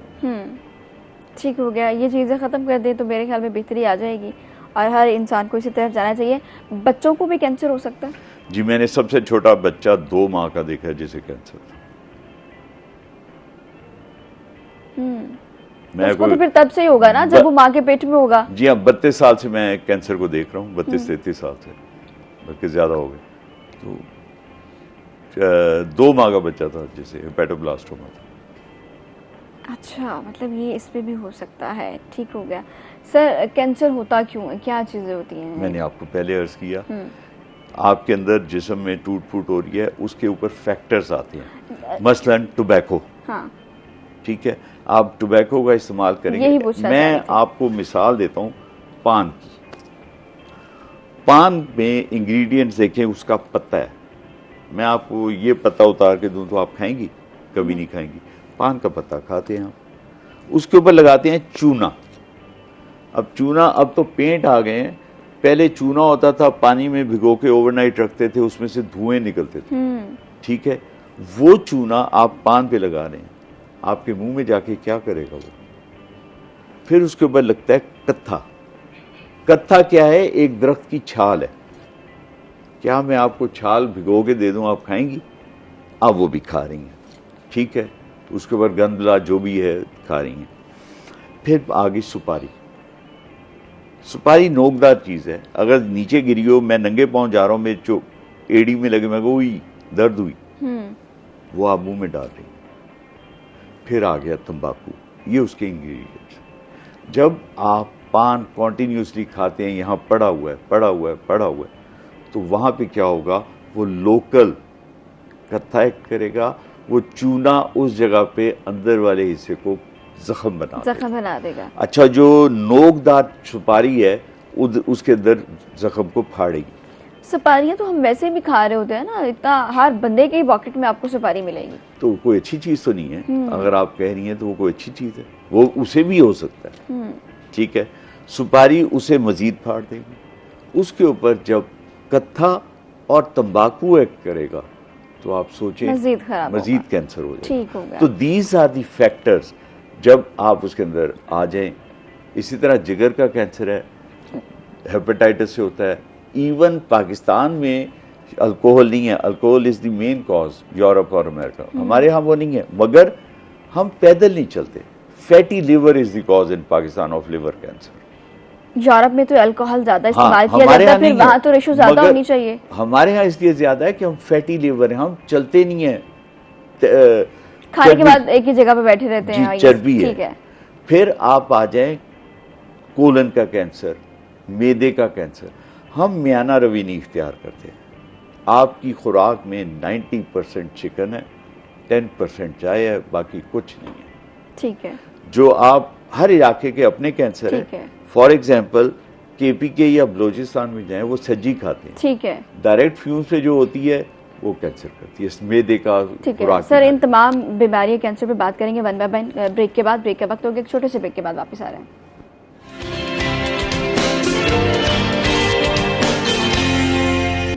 Welcome back. एक बार फिर से आपको खुशामदीद कहते हैं। हम मेडिकल फील्ड की बात कर रहे थे, AI किस हद तक उसमें इन्वॉल्व हो चुका है, क्या चीज़ें हैं डॉक्टर साहब, क्या चीज़ें हैं मेडिकल फील्ड? आपने पहले बताया कि हम डायग्नोज हो रहे हैं बेहतर तरीके से AI के थ्रू, इलाज में भी बेहतरी आ रही है, किस हद तक इसमें चीज़ें हैं?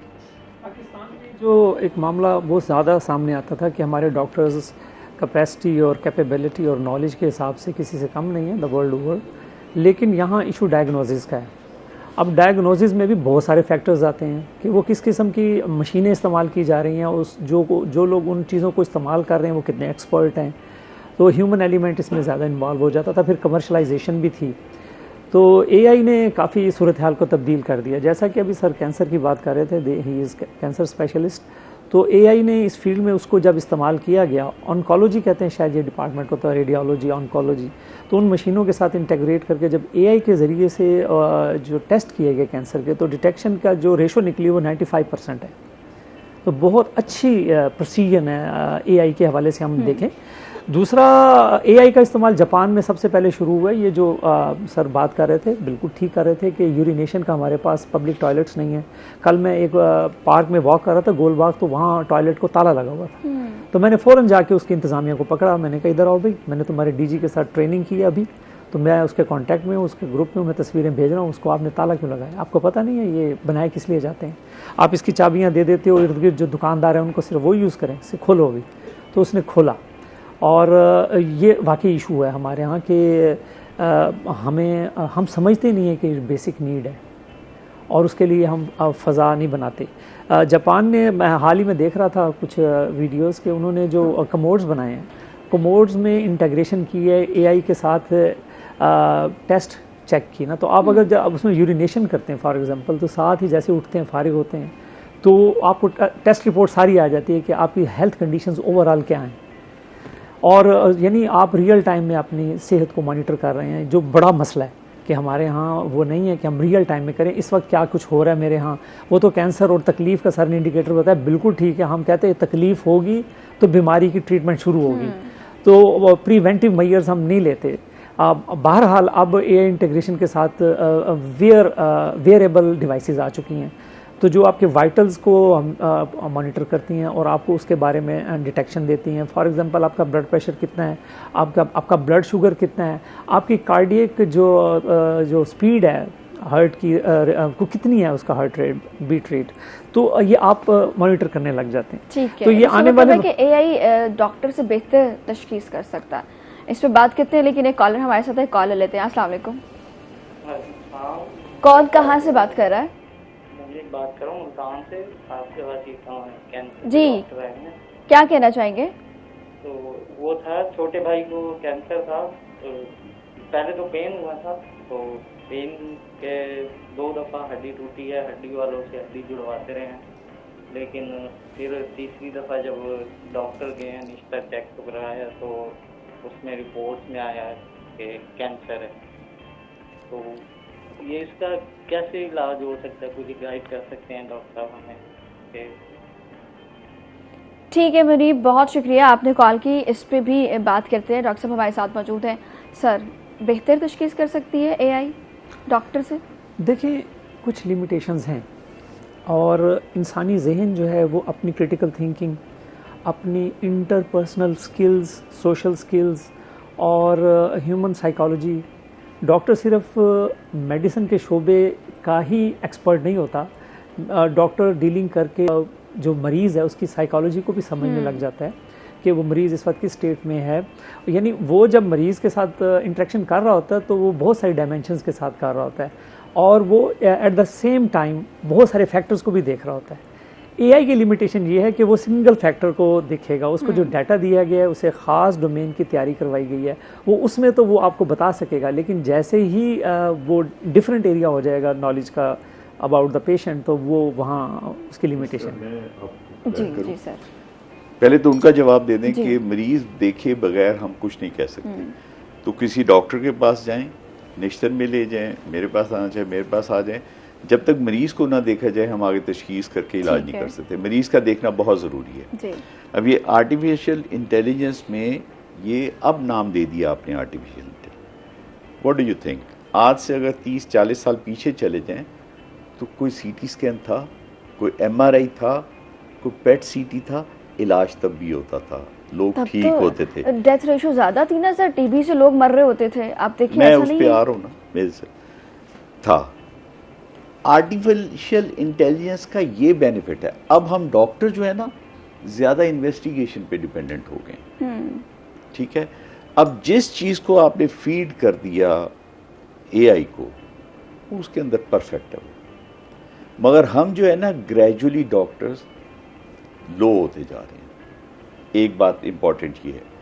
दूसरी बात ये है कि हमारी लैब्स जो है ना, डायग्नोस्टिक लैब्स, वो भी पाकिस्तान की बात कर रहा हूँ मैं, वो भी 100% नहीं है तमाम, ठीक, उनकी रिपोर्ट्स भी। तो हमें उस वक्त भी AI की ज़रूरत होगी ताकि हम उसे इन्वॉल्व करके इसे 100% तशखीस करें। ठीक है, अब आपने बात की कि उस वक्त डेथ रेट ज़्यादा था। देखिए हमारे यहाँ पिछली सदी में एवरेज लाइफ एज थी 45, अब 60+ हो गई है। क्यों? अच्छे एंटीबायोटिक आ गए, इन्फेक्शन पे कंट्रोल कर, टीबी पे कंट्रोल हो गया। ठीक है, कार्डिक प्रॉब्लम्स हैं, बाईपास शुरू हो गए, आपकी स्टंटिंग शुरू होगी, उससे बच गए। ठीक है, तो आपका एवरेज लाइफ बेहतर होगी, डायग्नोसिस बेहतर, लोगों में अवेयरनेस आ गई, लोग जाते हैं अपनी इन्वेस्टिगेशंस के लिए। जब तक आप लोगों में अवेयरनेस नहीं देंगे तो आर्टिफिशियल इंटेलिजेंस भी यही करता है। जैसे इन्होंने कहा जापान में ऐसे कमोड आ गए हैं, तो बात यही है। मगर हमारे यहाँ क्या होगा, वो कमोड है, हमारे लोग वो कमोड इस्तेमाल करना छोड़ देंगे, कहीं कुछ निकल ना आए। Most of the time doctor के पास वो इसलिए नहीं जाते, कुछ निकल आएगा। अब जब निकल आएगा तो इलाज भी हो जाएगा। आप क्या समझते हैं कि बगैर निकले कोई इलाज हो सकता है? अंदर रखते हुए पॉसिबल है कि आप जिंदा और रहें। दैट इज द पॉइंट जहां से काम बिगड़ता है। हम डॉक्टर्स हैं, हम नर्सिंग स्टेशन पे बैठे होते हैं, अपने पेशेंट्स को डील कर रहे होते हैं, हर एक को कहते हैं अपना ब्लड प्रेशर चेक करो, अपना शुगर टेस्ट करो, अपना फलाना टेस्ट, अपना कभी नहीं करवाते। जितनी स्ट्रेस में हम होते हैं, गुस्से में आते हैं, सब कुछ, वो अगर आप ब्लड प्रेशर मेंटेन रखें कुछ भी नहीं होगा। सो ये फैक्टर AI और मेडिसिन को जब तक आप इंटीग्रेट नहीं करेंगे, आपका काम फ्यूचर में नहीं चलेगा। फ्यूचरिस्टिक अप्रोच से आपको बहुत ज़रूरी है इसके साथ इन्वॉल्व। ठीक हो गया, कैंसर की बात कर रहे हैं और इसके हवाले से AI कैंसर जो चीज़ में बेहतर आएगा। मतलब अब तो जैसे पॉसिबल है कि आपने कहा कि पेनलेस होता है, तो फिर अगर आगे स्टेज पे चला जाए तो फिर मुश्किल हो जाता है। तो क्या AI इस चीज़ में भी इन्वॉल्व होके चीज़ें बेहतर करेगा? AI तो आएगा, YouTube नहीं आएगी। क्योंकि YouTube पे जो है ना, वो इंसान ने ही एक वीडियो बना के डाल दी होगी। आप YouTube पे जाके लिख देंगे जी कैंसर का क्या है, वो एक बंदा बोल देगा। अब वो सच बोल रहा है, झूठ बोल रहा है, क्या बोल रहा है, आपको नहीं पता। ठीक है, AI जरूर काम आएगा, मगर टिकटॉक, YouTube ये नहीं काम आएगा। इसके लिए डॉक्टर का होना जरूरी है। ठीक हो गया। सर आपने बात की, सर ने भी बात की कि AI काम तो करेगा, लेकिन जैसे डॉक्टर तमाम पहलुओं को देखते हुए डायग्नोस करता है या उसका इलाज बताता है, तो अभी भी तो कुछ चीज़ें ऐसी हैं ना कि डॉक्टर्स नहीं उसमें। फॉर एग्जांपल मैं अपने घर की बात कर लूँ तो 2 महीने का बच्चा है और उसकी माँ को पता चल गया, 2 महीने वो अस्पतालों के चक्कर काटती रही है, डॉक्टर को नहीं पता चला, डायग्नोस नहीं हुआ कि उसके दिमाग में कुछ है। माँ ने खुद तशखीस कर लिया कि इसका सर बढ़ रहा है, इसके सर में पानी है, और फिर जाके डॉक्टर को बताती है, फिर डॉक्टर उस पर इलाज करता है। तो ये चीज़ें भी तो है ना कि एक ही जगह पे वो 2 महीने लेके घूमती रही है, उसको डॉक्टर ने नहीं तशखीस किया। इस पर बात करेंगे, लेकिन एक ब्रेक के बाद, एक छोटे से ब्रेक के बाद वापस आ रहे हैं।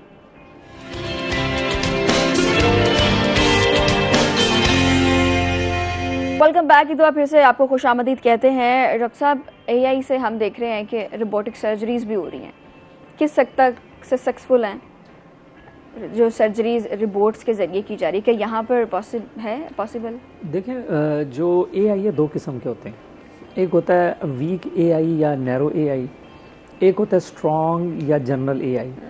जो वीक एआई इस वक्त जो आपके पास जनरेशन है वो वीक एआई की है। वीक एआई का जो स्पेक्ट्रम है वो नैरो है। नैरो से मुराद ये है कि उसको जो डेटा दिया गया है, जिस फील्ड का डेटा दिया गया है, वो उस फील्ड में ही काम करेगा। जैसे फॉर एग्जांपल हम रिसर्च के लोग हैं, तो मैंने लिटरेचर रिव्यू करना है, तो वो मैं लिटरेचर रिव्यू के एआई से असिस्टेंस लूँगा। मैंने एब्स्ट्रैक्ट लिखना है, तो मैं उसके एआई से लूँगा। कोई ऐसा एआई नहीं है जो मुझे एब्स्ट्रैक्ट भी लिख दे, लिटरेचर रिव्यू भी लिख दे, मेथोडोलॉजी भी डेवलप कर दे। मेथोडोलॉजी के लिए अलग है। तो ऐसे एआई वैसे इंटीग्रेशन हो चुकी है ऑपरेशन थिएटर में। वो फैसिलिटेट करता है इक्विपमेंट्स के हवाले से कि इस स्पेसिफिक ऑपरेशन में इक्विपमेंट्स कितने आपको चाहिए और वो इक्विपमेंट्स अवेलेबल कितनी जल्दी आपको कर सकता है, तो आपका वो कीमती टाइम बचा लेता है। अच्छा। यहाँ पर वो कामयाब है। लेकिन अगर हम कहें कि वो उस सर्जरी को ऑपरेट करे, वो नहीं कर सकता। वो अभी वो स्टेज आगे है। जब और लेकिन आने वाले दिनों में ये सब तो हम देख रहे हैं ना, एवॉल्व कर रहा है एआई। जो एआई डॉक्टर्स बनाए हैं इन्होंने, उनका डाटा अपडेट होता जा रहा है और उनके बारे में बहुत ज़्यादा अच्छी डिबेट की जा रही है, उनके फ़ायदों के बारे में। देखिए ह्यूमन जो जैसे सर ने बताया कि एक डॉक्टर है तो उसके साथ उसका माश भी जुड़ा हुआ है।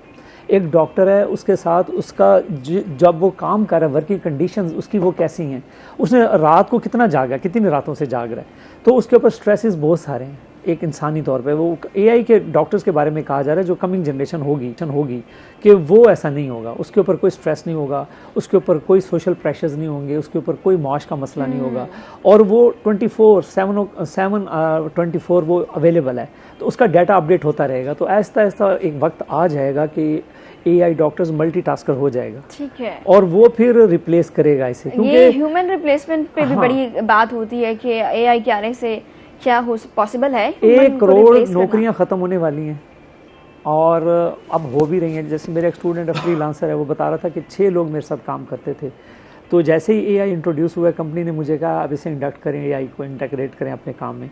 तो वो मार्केटिंग करता है ऑनलाइन, तो वो बता रहा था कि वो मैंने 5 लोगों को फायर कर दिया। अब मैं अकेला ही वो 6 लोगों के काम कर रहा हूं, जो उनका काम था उसने एआई पे डाल दिया। लेकिन दूसरी तरफ ये भी है कि 30,000 नई फील्ड्स अब पैदा हो रही हैं। मैंने अब एनालिसिस किया कि नेक्स्ट 500 क्या डेवलपमेंट होंगी, एआई कहाँ तक जाएगा। मैंने 500 साल तो देखूं कम से कम। हमारा मसला होता है कि हम देखते हैं 1 दिन 2 दिन महीना साल 2 साल, इससे आगे नहीं हम देखते।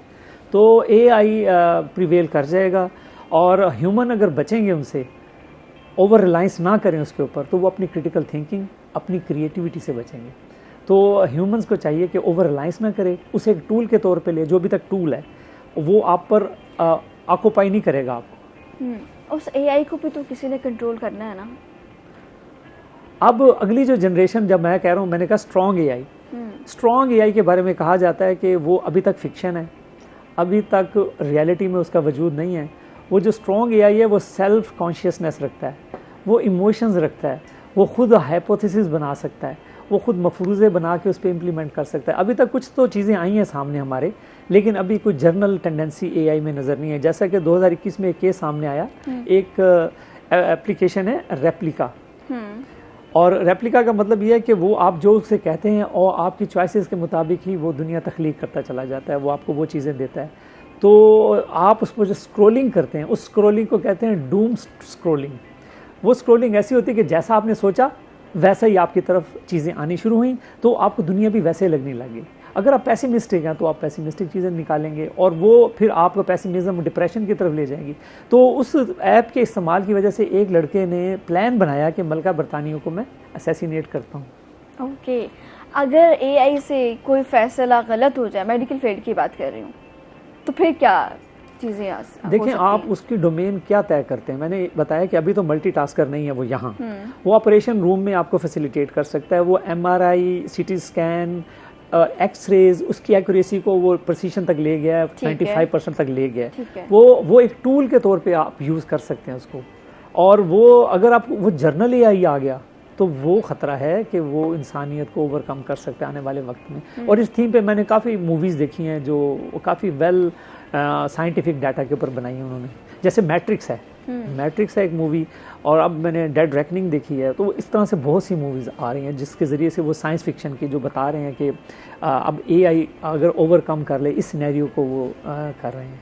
अच्छी बात भी है, लेकिन लम्हा फिक्रिया भी है कि ह्यूमन को रिप्लेस किया जा रहा है, तो बहुत सारी चीज़ें भी इसके साथ चल रही हैं। फिर जैसे अभी आपने बताया कि वो 5 थे तो अब वो एक ही काम कर रहा है। तो जॉब मार्केट काफ़ी थ्रेटनिंग है और टीचर्स के लिए भी है। इसलिए मैंने सबसे ज़्यादा तो मेरे ख्याल में टीचर्स के मैंने लिए 2 साल पहले ही इसको शुरू कर दिया था और इस पर मैं काफ़ी काम किया। अब मैं इसको एज ए टूल तो बहुत अच्छा यूज़ करता हूँ। जो काम मैं कई दिनों में करता था, जो कंप्यूटर जब आया तो उसका मकसद ये था कि डिफरेंट नेटवर्क से डाटे को एक जगह स्टोर कर दिया जाए। स्टोर कर दिए, हम उस डाटे को इस्तेमाल करते थे गूगल के ज़रिए से। कई लाख हमारे सामने रिजल्ट्स आ जाते थे, तो उसमें से हम ज़्यादा 10 निकालते थे। अब AI ने आके हमारी जगह संभाली है। अब वो कहता है तुम डोंट वरी, मैं 100 वेबसाइट्स भी देख लूँगा, 100 बुक्स भी देख लूँगा, 100 जर्नल आर्टिकल्स भी देख लूँगा, डोंट वरी, मैं सारा आपके सामने डाटा देता हूँ विद रेफरेंस। कौन सा रेफरेंस चाहिए? तो मेरे लिए उसने काम आसान कर दिया रिसर्च का। अब मैं ये ना सोचूं कि वो रिसर्च मेरी जगह करे, उसको डायरेक्शन मैंने देनी है, क्योंकि हाइपोथेसिस मैंने डेवलप करना है कि कहाँ हमें एक प्रॉब्लम का सोल्यूशन चाहिए, प्रॉब्लम स्टेटमेंट है क्या, उसका सोल्यूशन क्या है। तो AI एज ए टूल तो हम अपने शोबों में लेके आ रहे हैं। अच्छा, अब जो अगली जो नेक्स्ट सेंचुरी है, इसमें वो ये चाह रहे हैं कि वो स्पेस में सोलर सिस्टम को हम बियॉन्ड चले जाएं। तो अब इन्होंने परसिवियरेंस एक रोवर है वो और अपॉर्चुनिटी भेजा हुआ है मार्स पे। अब वो सारा AI इंटीग्रेटेड है। अच्छा। वहाँ जितनी भी वो एक्सप्लोरेशन इमेजेस भेज रहा है और पॉइंट आउट कर रहा है इलाकों को, पानी ढूंढ रहा है बेसिकली, तो वो सारा AI इंटीग्रेटेड है। वहाँ ह्यूमन की एक्सेस तो नहीं है अभी। ह्यूमन का वहाँ जाने की फिजिबिलिटी बना ली है इन्होंने कि वो क्या होगी, किस तरह से। 7 महीने का सफ़र है और कहते हैं कि खातून को ही भेजना है क्योंकि वो इतना स्ट्रेस बर्दाश्त कर सकती है, मेल बर्दाश्त नहीं कर सकते। तो मैं मजाकन कहता होता हूँ कि आप देखें कि आपकी जो फिजिकल डोमिनेंस थी मेल की, वो भी अब साइंस ख़त्म कर रही है कि फीमेल फिजिकली भी डोमिनेंट। ठीक हो गया सर। इसमें देखें, आप पे लम्हा फिक्रिया तो है, मगर हमें जो इम्पोर्टेंट काम करना चाहिए, हमें फैमिली प्लानिंग करनी चाहिए ताकि आगे पॉपुलेशन कम हो। ये तो आर्टिफिशियल इंटेलिजेंस ने किया है। आप ये देखें कि अमेरिका में जो मॉल्स थे वो बंद होने शुरू हो गए हैं, हर चीज़ ऑनलाइन है। आपकी वहाँ पे जितने वहाँ पे लोग एक मॉल में 100 बंदा काम कर रहा था, ख़त्म हो गए। तो जॉब्स तो बिल्कुल ख़त्म हो गई हैं। ठीक है, आर्टिफिशियल इंटेलिजेंस ने उसके ऊपर और काम कर। ठीक है सर, इस पर मज़ीद बात करते हैं और फिर मैं अपने सवाल का जवाब भी लेती हूँ, लेकिन इस ब्रेक के बाद, एक छोटे से ब्रेक के बाद वापस आ रहे हैं।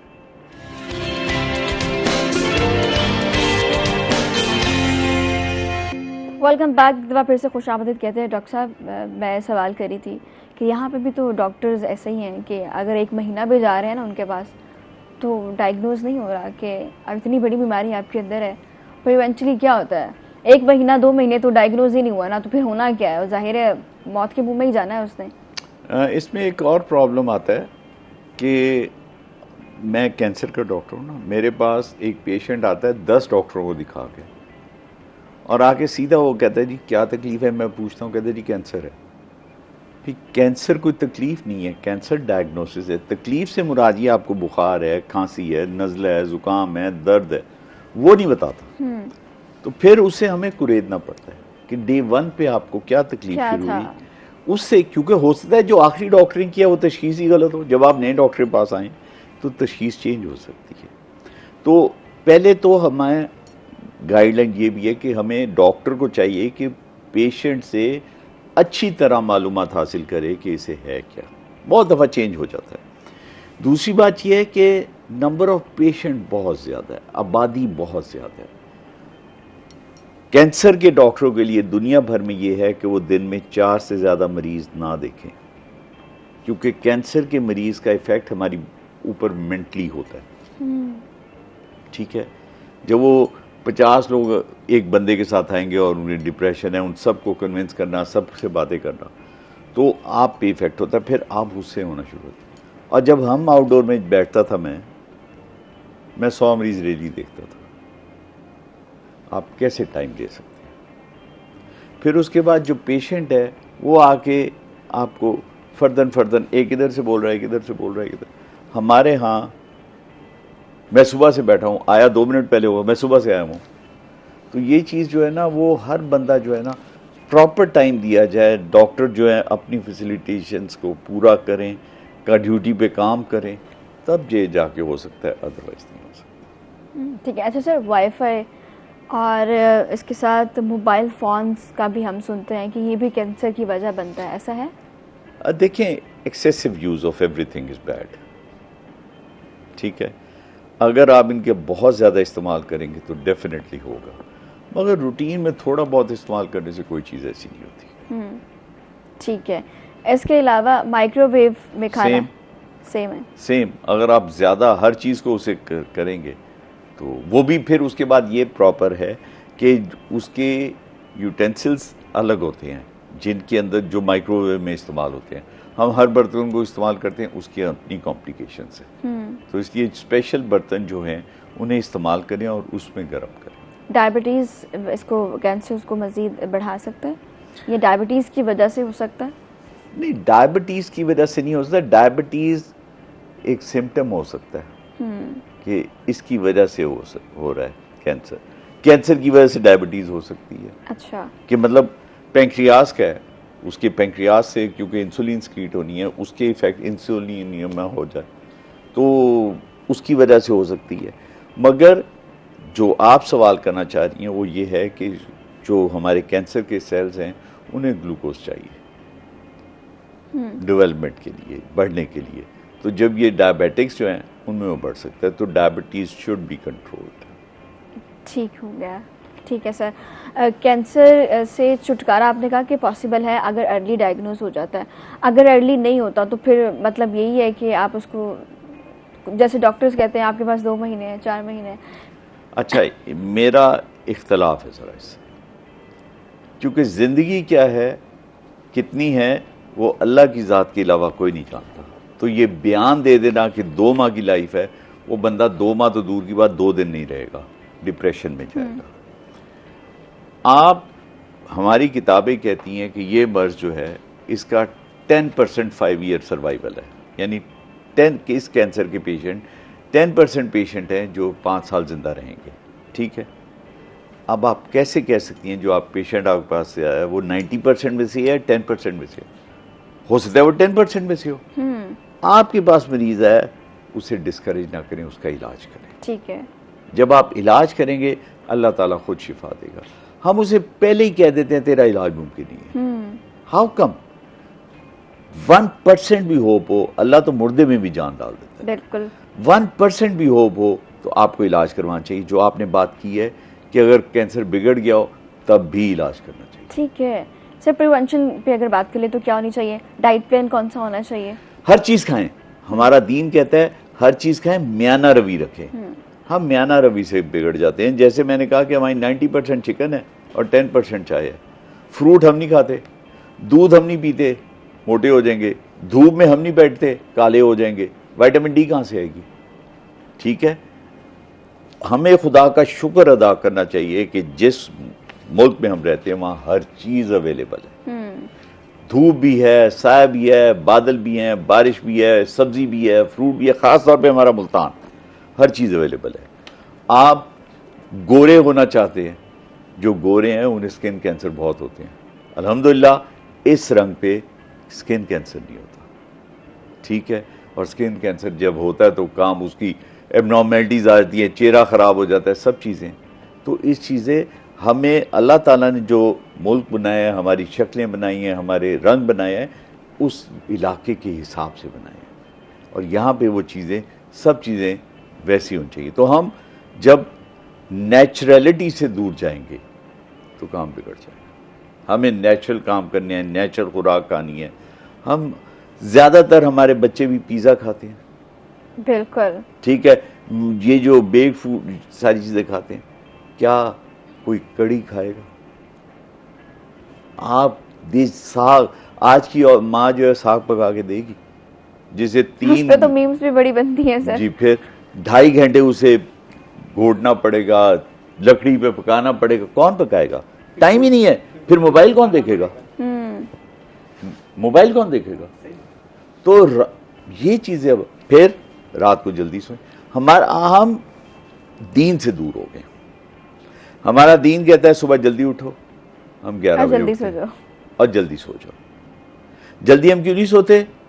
टीवी बंद नहीं होता, मोबाइल ही नीचे रखा जाता। हमारा आंखें बंद हो जाती है, टीवी सुबह उठ के बंद करते हो, वो रात को जलता रह गया। सही है, ठीक है, ठीक है। तो ये चीजें हम सुबह नाश्ता हैवी करें क्योंकि सारा दिन आपने काम करना है, दोपहर को लाइट खाना खाएं और मगरिब के बाद खाना खा के फिर रात को अगर कुछ खाना है तो दूध पी लें या फ्रूट खा लें। ठीक है। हम लोग रात को 12 बजे जब खाना खाएंगे तो सो जाएंगे तो क्या होगा? हमारी लाइफ में सैर नहीं है, पैदल चलना नहीं है। जब तक ये चीजें नहीं होगी आप कैसे चलेंगे हेल्दी लाइफ में? There is no healthy life. आप हवा नहीं लेते। आप मुल्तान को देख लें, आज से 40-50 साल पहले लोग के घरों में सेहन होते थे, सेहन में रात को सोते थे या छतों पे सोते थे। अब कहाँ है वो? एसी ने आपको खराब कर दिया और कमरे में बंद कर दिया। सुबह जब आप सुबह धूप आती थी, सूरज तुलू होता था, आपकी आंख खुलती थी। अब कौन कहाँ? अब नहीं है। ठीक हो गया। तो ये वो चीजें हैं जो आपको नेचुरल एनवायरनमेंट से दूर ले ठीक है, इस तरफ जाना होगा और फिर बीमारियों से बच सकते हैं। सर, मुकम्मल तौर पर एआई पे इन्हिसार करना इखलाकी तौर पर दुरुस्त है? इखलाकी तौर पर काफ़ी प्रॉब्लम्स हैं इसके कि सबसे पहले जो एआई पर इन्हिसार करेंगे तो आप अपनी इंफॉर्मेशन सारी उसको दे देंगे। आपका स्केड्यूल क्या है, आपके फेशियल रिकग्निशन वो कर लेगा, आप की रूटीन डिटेक्ट कर लेगा, तो फिर वो आपको मिसगाइड भी कर सकता है। ऐसे वाक़यात भी हुए हैं कि जिसमें उसको स्केड्यूल का पता था। ख़ासतौर पे गेमिंग्स में वो झूठ बोलने की कोशिश करता है और क्रेडिट कार्ड की इंफॉर्मेशन भी मांगता है। तो ये स्कैम्स आ रहे हैं, एआई के प्रॉब्लम्स आ रहे हैं और ये हम डिटेक्ट नहीं कर सके। अभी तक ट्रांसपेरेंसी इतनी नहीं है कि एआई ने ये क्यों किया, झूठ क्यों बोला, उसने क्यों ऐसा किया, क्या वो सेल्फ अवेयरनेस की तरफ जा रहा है, और अगर वो चला जाता है तो फिर प्रॉब्लम है। तो ये एक इशू है। दूसरा इसमें है जो डाटा बायस इसे कहते हैं। वो डाटा बायस ये है कि अगर मैंने मीटा पे फ़लस्तीन के मसले पे को कंपैरिजन किया हॉलोकॉस्ट के साथ कि जो यहूदी अब कर रहे हैं फ़लस्तीन में, क्या इनके साथ हिटलर ने नहीं किया था? तो इनका जो हॉलोकॉस्ट की लेजिटिमेसी है वो तो अब नहीं रही। तो उसने मुझे जवाब दिया, क्योंकि वो मार्क ज़ुकरबर्ग का है मीटा, तो उसने मुझे हॉलोकॉस्ट की फेवर में सारी बातें की। तो इसका मतलब ये है कि वो डाटा जो दिया गया उसके साथ बायस है और उसका जो आउटकम होगा वो बायस्ड होगा। तो ये भी इशू है। दूसरा, एआई के ज़रिए से जो मेडिकल की फील्ड में हमें सहूलतें मिलेंगी या हम आगे इनोवेटिव होंगे, क्या एक्सेसिबिलिटी पूरी दुनिया के लिए के लोगों के लिए है या नहीं है, तो यहाँ भी इशू आता है। ठीक है सर, प्रोग्राम का वक्त भी एंड पे, आखिर में क्या मैसेज देना चाहेंगे? मैसेज यही है कि सर ने एक बात की, चाहे जितनी भी डेवलपमेंट हो, इंसान की जो तरक्की या सेहत है वो कुदरत के साथ जुड़ने में। ठीक हो गया sir, thank you very much, बहुत शुक्रिया सर आपने वक्त दिया। सर आपको भी बहुत शुक्रिया कि आपने वक्त दिया। इसी के साथ हमारी इस प्रोग्राम का वक्त ख़त्म हो गया। आपसे मुलाकात करेंगे कल कुछ नए मेहमानों के साथ, कुछ नई बातों के साथ। तब तक अपना रखिए बहुत सारा ख्याल। हमें दीजिए इजाज़त, अल्लाह ने के बाद।